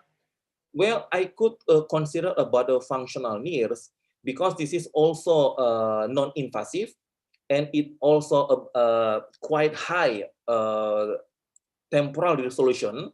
It could take one data on 10 seconds, and it could measure the human brain activity non-invasively by using the infrared. We could see the HbO2, oxyhemoglobin on the cerebral cortex, while the participant do some task that given by the researcher. We could see this is the principle. There is emitter probe and detector probe. From emitter probe, it showed the infrared, and we could measure the activity on the cerebral cortex. And this is one of the research that done by me and my friends in Japan, and it published in Q1, Neurophotonics. The title is Determination of Epileptic Focus Site in Mesial Temporal Epilepsy, blah, blah, blah, blah, blah. What I would like to say to you is, please look at the name of the author itself. There are some authors, my name and my college in Japan and my professor, but please understand, one of the other problem that we are facing in Indonesia is about the ego of the researcher. Because we are a psychologist, we only would like to work with psychologists. Because we are a doctor, we only would like to work with doctor. Because we are engineer, we only would like to work with engineer. This is the big mistake that I found in Indonesia, but I didn't find it in Japan. From the author, you could see that the medical doctor in this author is only 4%. Myself, Professor Hidenori Yokota, Professor Keiji Oguro, and Professor Eiji Watanabe. Professor Ippei Tadan is psychologist. Minako Uga, Haruka Dan, and Daisuke Suzuki is an engineer.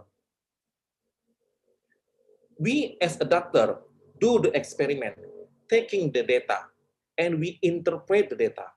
But for doing some analysis, calculating the data is done by the engineer. This, on the right side, we could see the member of the consortium. From 2020, we make the consortium of optical topography. This is the first consortium that met in Southeast Asia. The first one is from Malaysia, Professor Tang Tong Boon, The second one is from Singapore, Professor Roger Ho. The third one is from Thailand, Professor Krishna Piravech. And the fourth one is from Indonesia, myself. So what I would like to tell you is, if you do some kind of the research of psychology and use instrument of neuroimaging, please consider, please ask the other researcher from other field like engineer or medical field, so we could make a very high quality paper. And let me show you also this one of the neuroimaging that we are making right now in Indonesia. As I told you, one of the problems that we are facing right now in Indonesia is the limitation of the budget. I cannot buy functional NIRS because the price of this instrument itself is about 1.5 billion rupiah. I cannot buy it. So what we could do, if we, in Japan, I only learned about the functional NIRS. I use functional NIRS for pre-surgical evaluation. Yes, I get the PhD degree in Japan in 2015 and go back to Indonesia. If I only consider this kind of instrument, please trust me, I'm no one here because there is no this kind of instrument in Indonesia. So I will tell you many times, if you go abroad, please understand the method first, not just the instrument. With the method, with design experiment, with the culture of the work, please bring back that to our country and do many kind of the research with many kind of the facilities that you have. So because I have the limitation of the facilities, so we decided to make a novel brain neuroimaging. We call it as brain ECVT. I'm really sure that almost all of you know Dr. Warsito Purwotaruno. He is one of the researchers in Indonesia that developed a novel therapy for cancer. And with himself, I collaborated with him to develop a novel neuroimaging called brain ECVT. This is the one of the picture, and well, actually, we developed it and we give 4 patents and in the process right now. Please pray for me that we get the patent as soon as possible, so I could be the professor as soon. And look, I would like to show you this. There is very unique conditions. When I come to CITEC Labs Edward Technology, there are so many great researchers there. All of them are engineers. And this is one of the pictures shown by them. And they told me, Dr. Admi, this is the picture of the human brain.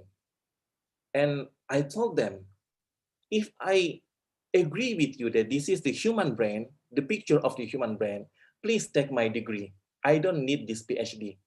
This is not the brain, this is the helmet. Please understand, all of the engineer in CITEC is very great, but they are not a doctor. I'm a doctor, but do not understand any engineering field. So I collaborated with them, understand the concept of the human brain by using the magnetic field. If we would like to measure the human brain by the magnetic field, what is the concept that happened in the human brain? It is very different with EEG. It's very quite different with functional NIRS. So we developed a novel algorithm called average subtraction method. And what is the result? This is the result. Please look at the picture on the right side. This one is the picture with non-average subtraction method. And on the right side, this is the tumor of the human brain that detected by brain ECVT with the method, with the algorithm or average subtraction method. You could see the differences. This is the picture that taken by using the MRI.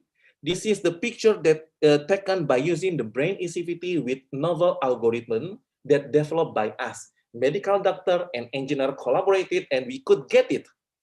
And if we try to look at the axial section, coronal section, and axial section, coronal section, and sagittal section, we could see that there is a tumor in the human brain. And we also published this article and published in Q1, International Journal of Technology, and we also submit the patent for this algorithm. And this is one of the a new paper, a new research that done by us. We write the paper in 2 weeks, and we get some twice revision, and it is published about real-time measurement of integrated multi-channel EEG activity in prefrontal lobe. And please look at the author. The medical doctor in this group is only me. The other one is engineer. But if we try to do some collaboration, I'm really sure that we could give many high quality research and paper. And this is my slide. This is the condition of our laboratory right now. This is the member of Neuroscience Center, myself as director, and this is Mr. Diki as a secretary. He is a lecturer from Faculty of Economy and Business. This is the, her name is Yayu. She is a researcher in the field of psychometry and social data analytics. She is graduated from Faculty of Psychology of UHAMKA. And she is Rani is operator of EEG. She is graduated from Islamic State University actually, and this is our staff for administration and finance. You could see that we have electroencephalography here. We also have brain ECVT, and this one is human eye tracker. By using the human eye tracker, we could detect the attentional field of person while they are looking at the monitor or etc. We use this kind of instrument for applied neuroscience research. And this is the computer for psychometry and social data analytics. Well, that's all my presentation. I hope in this session, in discussion session, there are so many questions from all of you. Thank you very much. Bye. Assalamualaikum. Dr. Admi, very interesting presentation.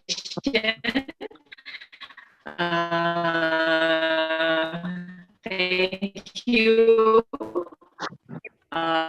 Share with us about your works at your center. Very wonderful.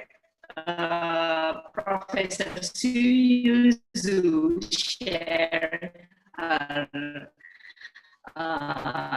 experiment study. Wow, I amazed too for what she have done with the technology. Dr. Neneng Tati Sumiati, she will talk about religion and mental health, a neuroscience perspective.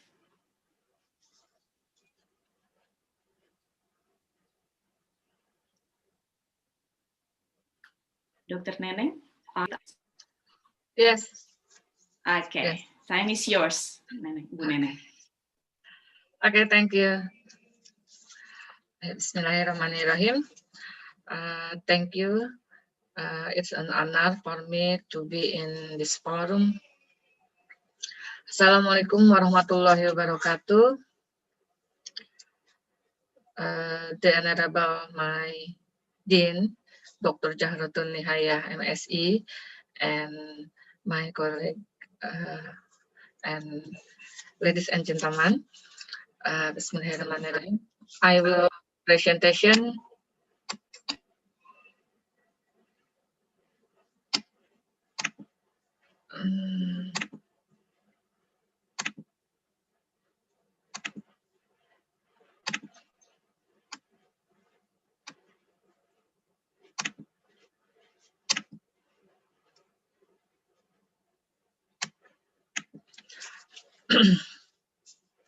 I will presentation on religiosity or spirituality and mental health from a neuroscience perspective. I start with definition of religiosity, spirituality, and mental health and neuroscience. Spirituality is related to transcendence without referring to certain religious teaching, while religiosity cannot connect proximity to certain religious belief system. And Mental health is defined as the absence of mental illness or the functioning of individual psychological condition. An approach that can explain the relationship between religion or spirituality and mental health is neuroscience. Neuroscience is a growing research area comprising a variety of multidisciplinary investigation that seek to understand the relationship between the body and the brain. The question is whether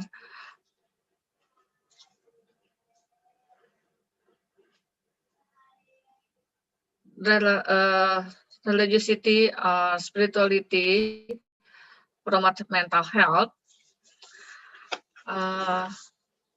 Study on correlation between religion and spirituality and mental health showed varying results. The intrinsic religiosity is not correlated with depression and self-esteem, but religious activity with other people, public, correlates with depression and self-esteem. Schaeffer found that the importance of religion for individuals saw a positive correlation with feeling of stress. Belief in God's extension has a linear curve correlationship with correlational personal distress. Other variables of religiosity and spirituality, namely depends on great strength, belief in life after death, belief in heaven and hell, visit to place of worship, frequency of prayer, being born again as a Christian or maybe Muslim, and choice of religions have no correlation with feelings of depression. Koenig et al. Found intrinsic religiosity is predictor of a person's recovery from depression. Peacock and Fulmer saw that almost all dimensions of religiosity, namely closeness to God, prayer experience, religious membership, visit to place of worship, mediating prayer, ritual prayer, and conversational prayer correlate with life satisfaction. However, prayer that contains requests does not correlate with life satisfaction. The result of meta-analysis studies show varying and when contradictory results. 23 versions indicate a negative relationship, 46% showed a positive relationship, and 30 indicated no relation.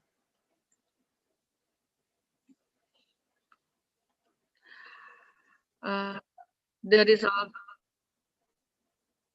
found belief in a punitive God was positively associated with 4 psychiatric symptoms, while belief in a benevolent God was negatively associated with 4 psychiatric symptoms, controlling for demographic characteristic, religiousness, and strength of belief in God. Belief in a deistic God and one's overall belief in gods were not significant related to any psychiatric symptoms. The previous studies saw mixed result, perhaps due to the multidimensional concept of religiosity or spirituality and mental health. This is evidenced by research by Wahyuningsih in that dimension of religiosity or spirituality have a positive correlation with positive mental health. On the other hand, a negative correlation with negative mental health.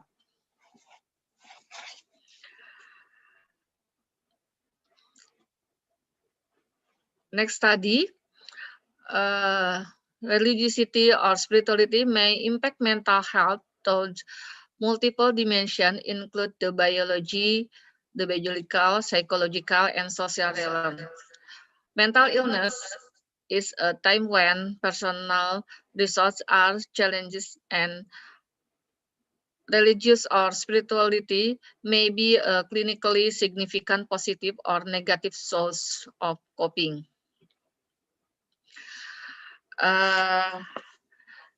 Next question is, how do people feel happy and suffer? In the research, it's depend on perceptions. If individual perception positive, the individual can the activity of gamma aminobutyric acid or GABA, serotonin, and endorphin. So she or she happy. But if is perception negative perception for stimuli, see the influence of the brainstem and amygdala focus in the limbic system. Of course, they can suffer.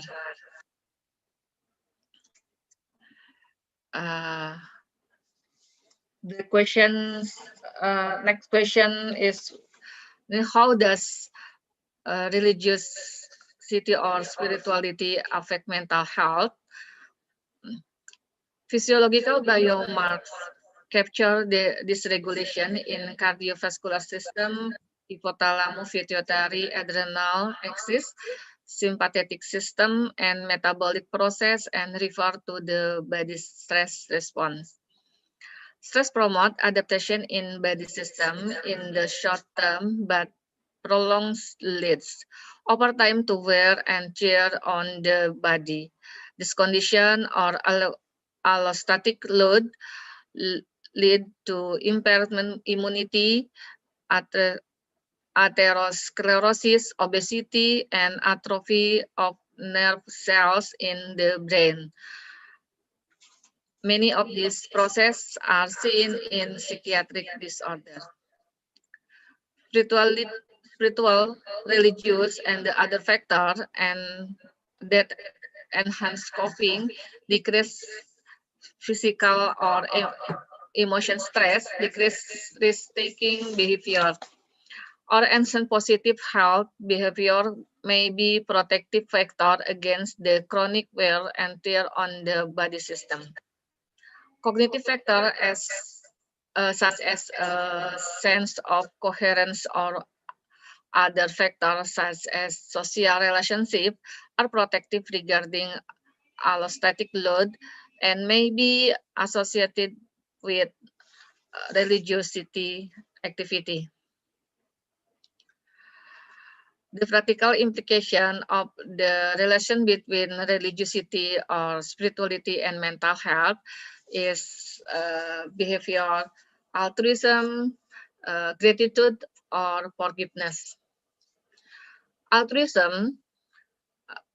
Altruistic behavior is defined as the degrees of obligation felt in situations involving helping others at one's personal expense. Giving help was associated with better mental health compared with receiving help. This is consistent with the benefit of self-initiated voluntarism on mental health. Altruism can predict being peaceful, happy, calm, and in better health in old age. Altruistic behavior in older age augment well-being and life satisfaction. In our belief in Hadith, giving is better than receiving. Gratitude. The general disposition is being demonstrated to be discrete emotional experience and affective trait that can be differentiated in three distinct domains. One, emotionality, well-being, prosocial behavior, and spirituality, religiousness. Gratitude is inversely related to neuroticism. Grateful moods are generated by influence of the more stable personality traits and also from experienced daily events. Some people are evidently more prone to be grateful, while others respond more the event of day, both contribute to mood. Gratitude improves one's sense of well-being, significant increase in positive affect, life satisfaction, and subjective well-being. Forgiveness. Forgiveness is positive method of coping with an offense that causes the victim to deal with the negative emotions, thoughts, and action directed at the offender.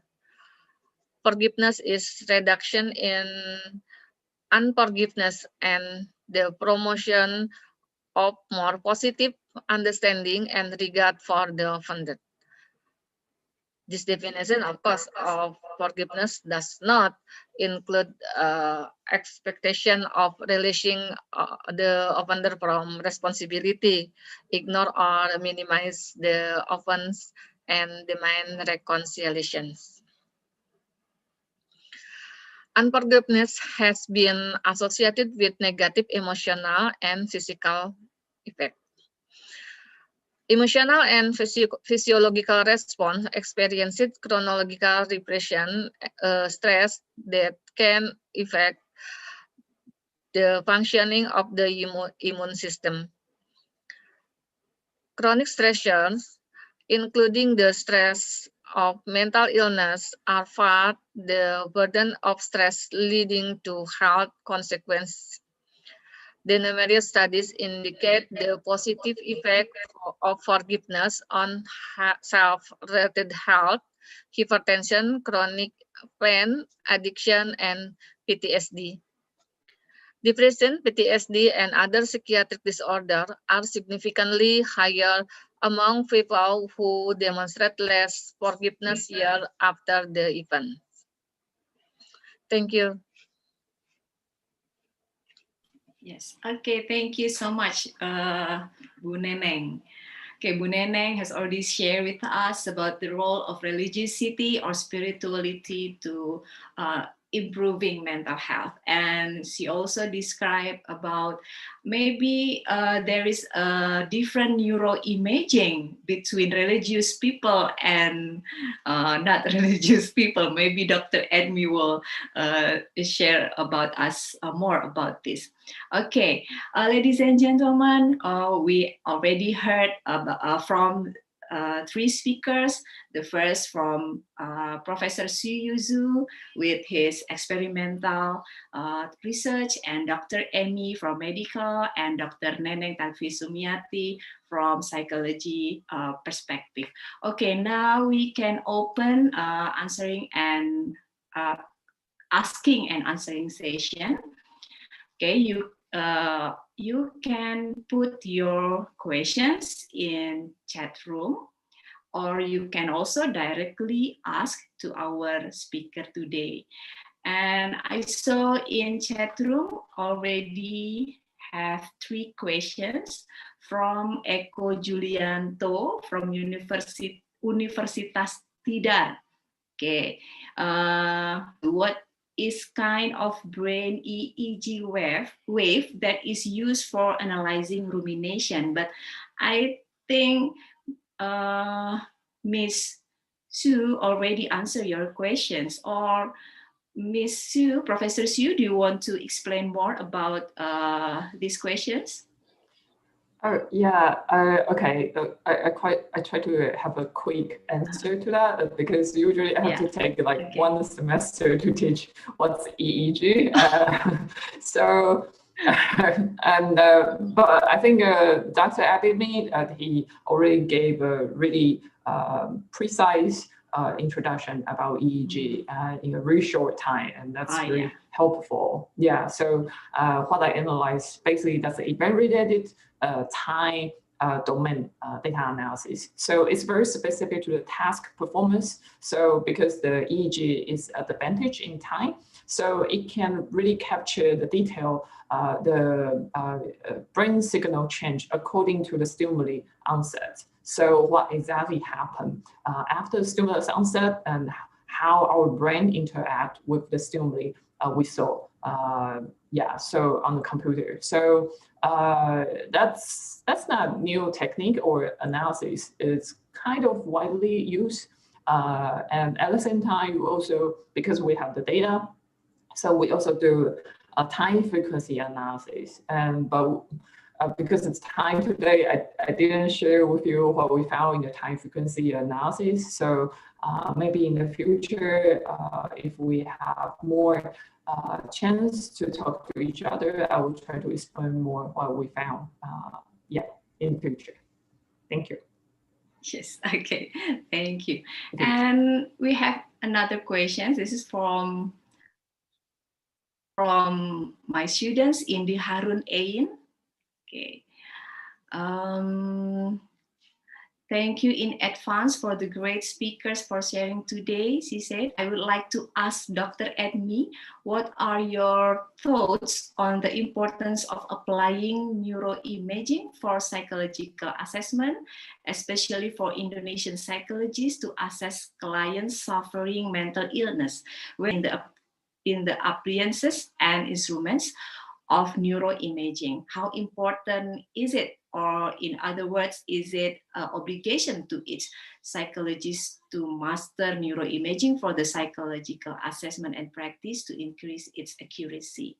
Okay, Dr. Admi, these questions addressed to you. Okay, thank you very much, Mrs. Mulya Devi, and thank you for the question from Indi Hurun Ain. Yes, this is very important and interesting question. First, we have to understand about the differences of the culture among the researcher itself. For example, let me tell you about the use of the electroencephalography among us. For example, while I was in Japan, to analyze the data of the EEG is done by the engineer, and it used by the doctor to detect the disease such as the epilepsy and etc. And one of my college in Japan go to America to learn about the EEG for advanced level. And what surprising information is, in America, the researcher who use most electroencephalography is not doctors, it's the psychologists who use the electroencephalography. I also found about the differences in the medical field also. In Japan, if we would like to detect the disease in the human brain by using the technique that we call as angiography, we try to map the flow of the blood flow of the brain. It is done by the doctor of neurosurgery. But in Indonesia, to get the mapping of the blood flow in the brain by using the angiography is not done by the neurosurgery doctor. It is done by the radiology doctor on the specialized on the radiology intervention. So if you ask me about the importance of the applying neuroimaging on the psychological assessment, it also depends on the country that you live in. Indonesia, up to now, unfortunately, if we would like to measure the behavior of someone, a person, we always use the conventional tools such as questionnaires. But as I told you before, please let me share the screen. This is one of the research that done by the student of Faculty of Psychology of UHAMKA. You could see that the name of Dian Fakrus Istihar, Fikri Rafis are the student of Faculty of Psychology of UHAMKA on the 6th semester. I sent to join the conference, and they made the script, and they submitted on the link on the global conference index. If you would like to Google their name, you may search the title of the article named "Faking Good Among Non-Addictive Adolescents."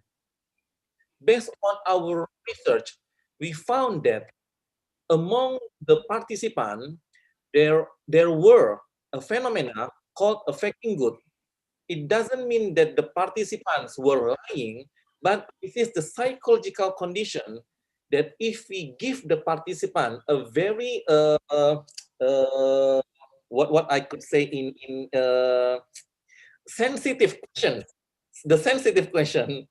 there is a tendency that the participant will not give you the very honest answer. Yeah. Based on this experience, we have to understand that the questionnaire itself cannot be used an absolute data to measure human behavior. That's why I will tell you many times, as a psychologist or as a medical doctor, to understand the neuroimaging right now is a must. And if you would like to scientific journal, high scientific journal, for example, Frontier in Psychology, although the name of the journal is Modern Psychology, or almost all the manuscripts that talk about the human behavior based on the activity of the human brain. What does it mean? It means, although you are a psychologist, to understand the neuroimaging, to know how to use technology in the neuroimaging is a must. So how about the limitation? As I told you before, in the last 3 years, I got the research fund almost 2 billion rupiah, 2 billion. But I'm not allowed to buy many instruments, any instrument for neuroimaging to support my research. So what I could say to you, it is based on the regulation on your department. If the head of the department support us to buy the instrument, you are very lucky. Please trust me, you are very lucky if you, the head of the department, give some rules to allow us to buy a new instrument. I really hope instead Islamic University, your leader allow you to buy new novel neuroimaging instrument.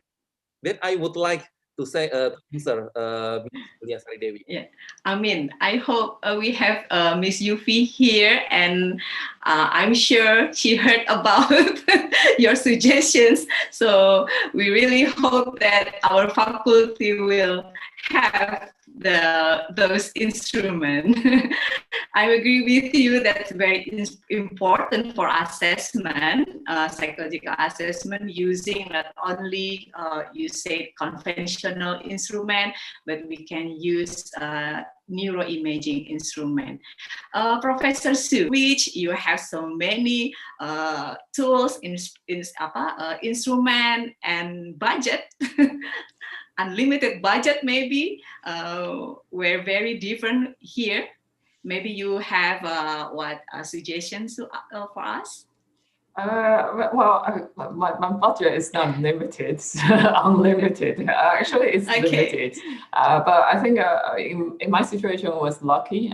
We do have a lot of people promoting neuroscience in this area. So we have more chance and opportunity to access those facilities. That's true. Yeah,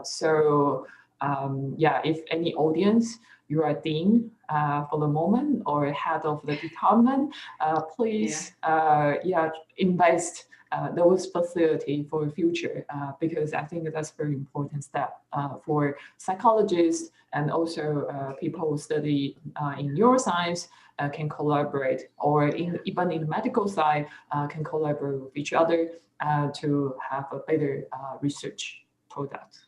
Yeah. Thank you. And for Indy, I maybe promote you to continue your study to Taiwan maybe or Japan if you have interesting area in this neuroscience. Okay, thank you, Professor Su. Bu Neneng, and maybe you want to give your opinion. Yeah, thank you, Bu Mulia. Yeah, maybe right, yeah. Brain image from individual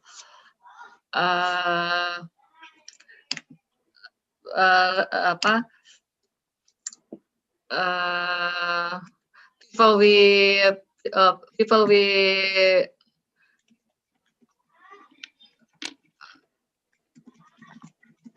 Okay, maybe you can use in Bahasa. It's okay, I think.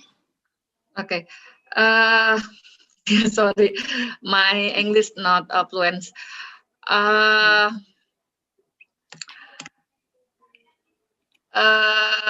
Saya pernah baca. Saya pernah baca bahwa mungkin beda ya. Jadi kalau dalam neurolog gitu di dunianya neurolog, Dr. Admi, maybe ngelihat orang itu ngelihat otaknya. Jadi otak yang bagus, beautiful itu yang ngelihat kepribadian yang baik gitu kan, seperti itu yang sehat gitu. Tapi mungkin intinya kurang lebih sama. Jadi yang kita lihat adalah di perilakunya, tapi perilaku itu tentu basicnya adalah di otak gitu, seperti itu. Jadi kalau otaknya bagus, cantik dengan agama, di dalam hadis itu kan dibilang ya bahwa Muslim itu orang yang sehat itu adalah orang yang tidak mengganggu orang lain. Nah, orang yang tidak mengganggu orang lain tentunya adalah orang yang memiliki otak yang sehat juga gitu ya, yang baik. Gambarannya, jadi potretnya Bu Mulia mungkin berbeda ya. Kalau kita memotretnya itu memotret perilaku yang kelihatan, tapi kalau Dr. Admi atau Dr. Suyushu itu memotret well-being supaya menjadi sehat gitu, tapi yang dipotret berbeda gitu, yang di capture berbeda. Kalau kita mengcapture-nya perilaku, karena kita tidak bisa menggunakan alat-alat seperti yang Dr. Admi bilang itu gitu kan, termasuk helm yang tadi itu ya, canggih banget, kreativitasnya luar biasa. Jadi kita bisa mungkin jadi itu mungkin ya beautiful mind itu gitu kan, lobus frontalisnya yang seperti apa, jadi komposisi dari si otaknya itu yang bagaimana sehingga si orang ini menjadi sehat. Karena kalau misalnya ada yang terlalu komposisi otaknya mungkin yang terlalu besar atau terlalu kecil atau yang kita ukur ya tadi mungkin benar juga ya, kalau misalnya ada nggak sih ukurannya yang bisa memudahkan kita melihat melink gitu kan antara otak dengan perilaku seperti itu. Itu mungkin Bu Mulia. Terima kasih. Yeah. Okay, thank you, Bu Neneng. Now we have another questions from Eko Julianto.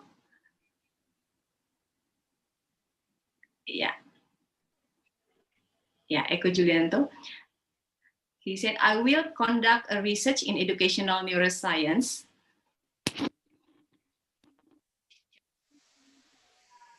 If I conduct a research about brain activity pattern in problem solving, can I use emotive? How if I use beta wave data to analyze?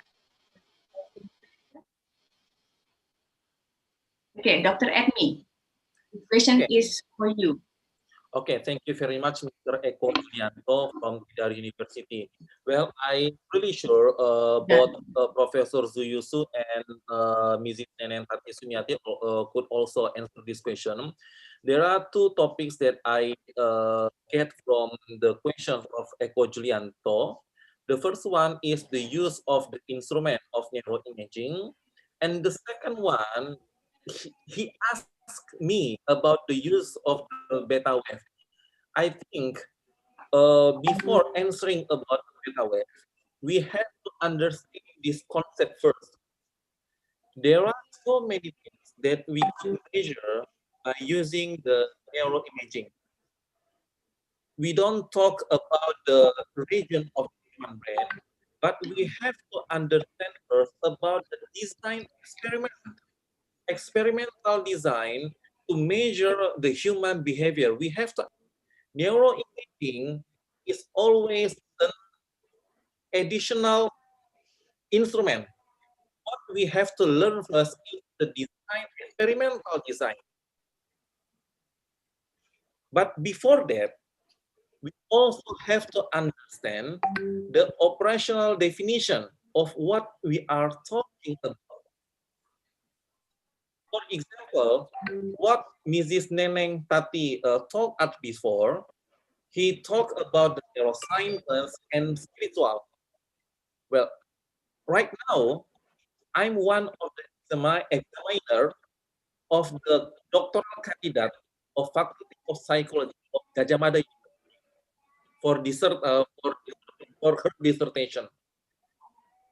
Her research is very interesting. She would like to analyze, she would like to investigate the attentional pattern of the person while they look at the pornographic picture between spiritual person and less spiritual person. Before talk about the experimental design, we have to make sure the definition of spiritual person and non-spiritual. If you would like to compare the condition of the participant, it means we must have a standard, the gold standard tools to measure that. So if you would like to do some research, don't think about the neuroimaging first, but think about the definition of the operational definition. And the second one, think about the experimental design. If you would like to learn about solving problems, the experimental design is much different if you really want to know about the ability to memorize something. It's very different. If you would like to learn about the ability of the solving problem, we cannot learn anything about the solving problem if you use the concept of implicit association test. You cannot learn anything about solving problem if you use the wrong experimental design. So please understand, not about the instrument that you use for research, but please understand about experimental design and questions about the technology. Can I use emotive? Please understand about the minimum size of the cerebral cortex to measure the human brain. For the medical purpose and physiological purpose, emotive is not considered. And it is written on their website. If you would like to buy emotive EEG, it is written on the website. It is not recommended for medical purpose. But if you would like to use that for applied neuroscience field, yes, you may. And the next that you have to consider, you would like to analyze the human brain. Please ask to yourself, which kind of the region that you would like to analyze? Is it on the frontal? Is it on the occipital? Is it on the temporal? Because the region of the human brain that you would like to measure depend on the goals of your research itself. If you would like to understand the pattern of the human brain while look at the object, why you try to learn about the parietal lobe? You may use occipital or you may use the frontal. If you would like to analyze the ability of the memorizing, is it okay if we only use EEG? Please understand, for memorizing something, it is not just cerebral cortex that we use, but on the deep brain of the brain, like hippocampus, part of the system limbic. Is it okay if we only use functional needs of EEG? There are so many things that you have to consider before you choose the kind of the instrument that you would like to use on research. That's my answer, Mrs. Mulyasari. Okay, very clear answer from you, Mr. Dr. Admi. Jadi, sorry, the neuroimaging is only additional instrument, right? So our study depends on the goal or purpose of our study. Okay, thank you. Is there any questions from audience?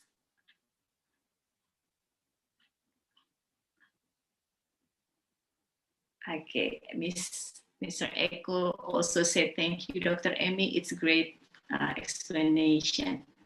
Okay, if there is no another to ask each presenter or speaker to give a close statement for us. Maybe some of what summary or insightful statement for our student. Professor Professor Su Yuzu. Hi. Before we close our session,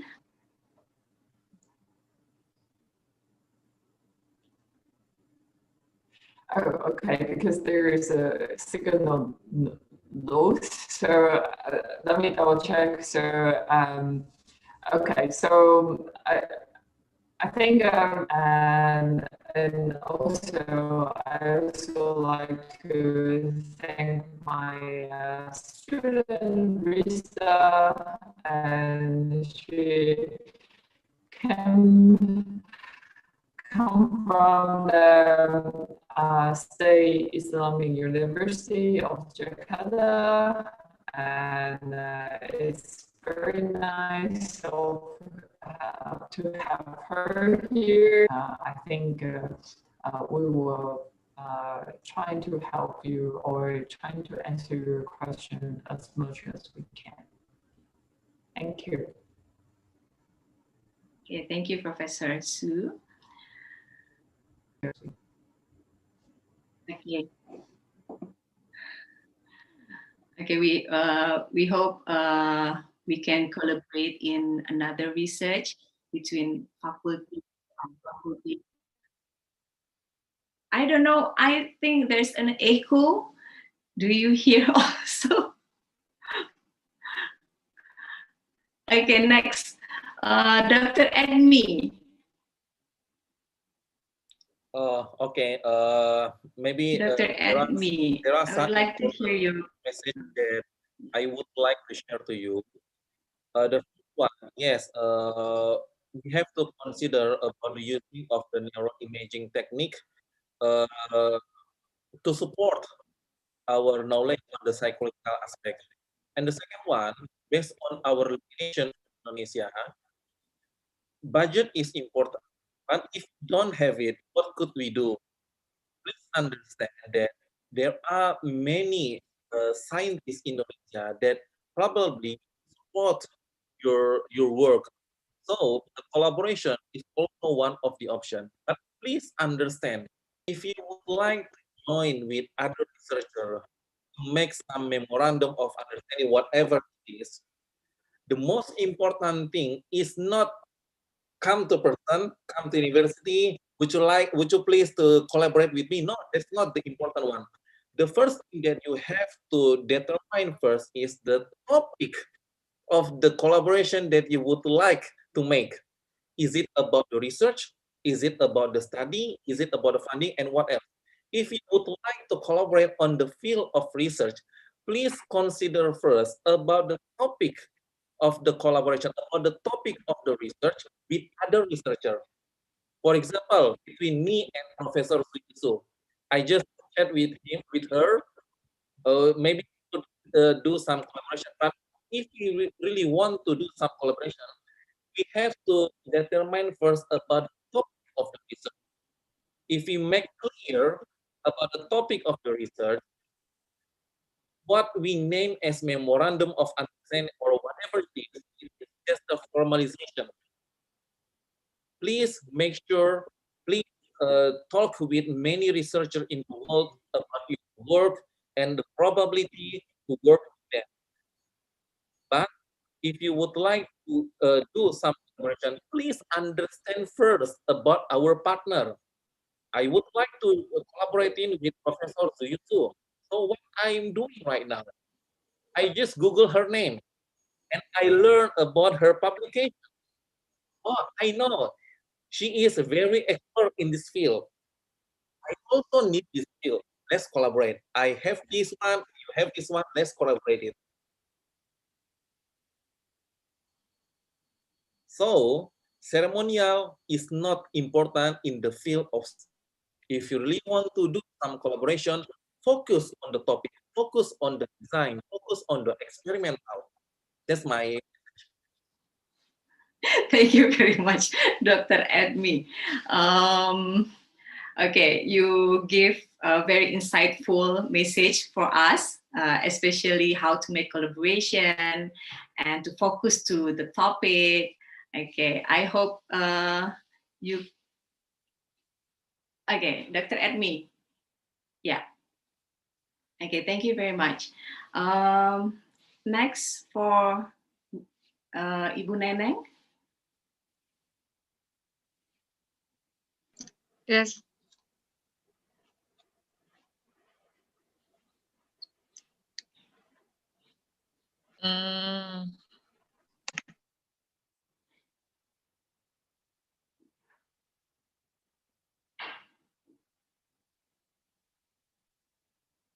Okay, I think maybe Bu Neneng having a trouble.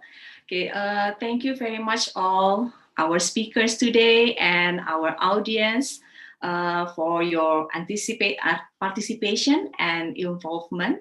Thank you for Professor Su again, Dr. Admi and Dr. Eneng for your great talk and very inspiring to us, especially for our students about how to conduct experiment study in neuroscience.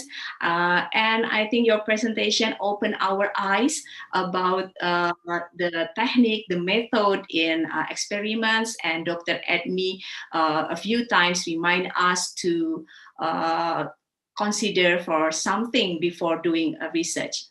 Okay, thank you very much. And for all audience, thank you again. Stay healthy for you all. May God bless you. Okay, I give it back to Mutia.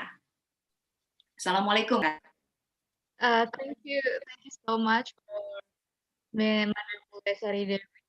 And thank you for the thought-provoking and insightful presentations from our speakers, Dr. Zuyusu, Dr.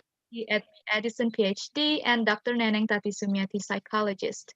about how to conduct neuroscience experiment and how neuroscience can help promote mental health.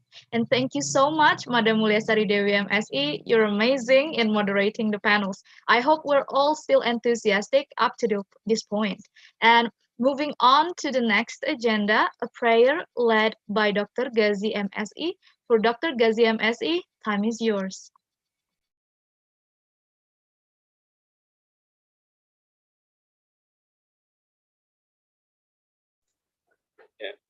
Assalamualaikum warahmatullahi wabarakatuh. Assalamualaikum warahmatullahi wabarakatuh. Waalaikumsalam. Waalaikumsalam warahmatullahi wabarakatuh. All speakers, ladies and gentlemen, as well as the participant of the international webinar today, let's pray according to our respective belief and religion. However, on this occasion, let me lead the prayer in Islamic way. Through the prayer we pray, we hope that knowledge and information we have gained today can provide blessing and benefit to all of us for humanity and civilization. A'udzu billahi minasyaitonir rajim. Bismillahirrahmanirrahim. Alhamdulillahi rabbil alamin hamdan yuafi ni'amahu wa yukafi mazidah. Ya Rabbana lakal hamdu wa lakas syukru kama yanbaghi li jalali wajhikal karim wa azimi sultanik. Allahumma salli wa sallim ala sayyidina Muhammadin wa ala alihi wa sahbihi ajma'in. Rabbana hab lana min azwajina wa dhurriyyatina qurrata a'yun waj'alna lil muttaqina imama. Rabbana awzi'na an nashkura ni'mataka allati an'amta 'alaina wa 'ala walidina wa an na'mala salihan tardahu wa adkhilna bi rahmatika fi 'ibadika as-salihin. Allahumma anfa'na bima 'allamtana wa 'allimna bima yanfa'una warzuqna 'uluman tanfa'una. Rabbana atina fid dunya hasanah wa fil akhirati hasanah wa qina 'adzaban nar. Thus may Allah always provide guidance and spiritual benefit to all of us. Finally, I say billahi taufiq wal hidayah. Wassalamualaikum warahmatullahi wabarakatuh. Waalaikumsalam warahmatullahi wabarakatuh. Thank you so much, Dr. Ghazi MSE, for leading the prayer. May Allah always protect and bless us all. Amin. Before closing today's webinar, we'll have a photo session. So everyone, please, if you can turn on your camera and maybe strike a pose, and I'll hand it over to the documentation committee to take the pictures. Who is the documentation committee? Please respond.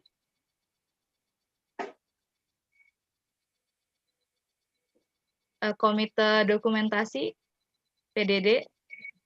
Okay, I'll do the photo session.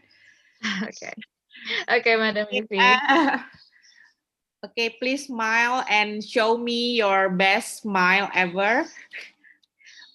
Okay, I will count to 3. 1, 2, 3. Okay, next slide. Okay, 1, 2, 3. Okay, next slide. This is the third slide from 4. 1, 2, 3. And the other one, the last one. 1, 2, 3. Done. Thank you. Thank you so much, Madam Yufi Adriani. And we're so excited to see the result of the photo later. So finally, we've come to the end of today's webinar. Let's close this event with Hamdalah. Alhamdulillah. Alhamdulillah. Thank you very much, everyone. Thank you very much, Prof. Zuyu. Terima kasih, Pak Admi. Thank you so Ibu much. Dekan, terima kasih banyak Bu Dekan. Thank you very much. Thank you. Terima kasih banyak Bu Neneng. Ya, Assalamualaikum ya. Waalaikumsalam. Thank you. Bye. Bye. Zuyu, thank you so much. Zuyu, Yes. before you leave, can you send me your presentation? Oh, yeah. Sure. No problem. Okay. I will email you later. Yeah. Thank you so Okay. much. No Stay problem. healthy Thank and you. safe. See you. All right, everyone. I'd like to once again thank all the speakers, committee, psychology faculty of Sarif Hidayatullah State Islamic University and GIMBC for facilitating this amazing webinar. Thank you for all the participants. We hope you find this webinar fruitful and insightful. I'm Mutia Rahma, as today's host. I'd like to sign off. See you in the next event. Wassalamualaikum warahmatullahi wabarakatuh. Waalaikumsalam warahmatullahi wabarakatuh. Makasih banyak Mutia. Thank you, Madam, for this opportunity. Makasih Bu Neneng. Makasih banyak ya Bu. Thank you, Bu Neneng. Thank you, everyone. Sama-sama, makasih semuanya. Maaf ya.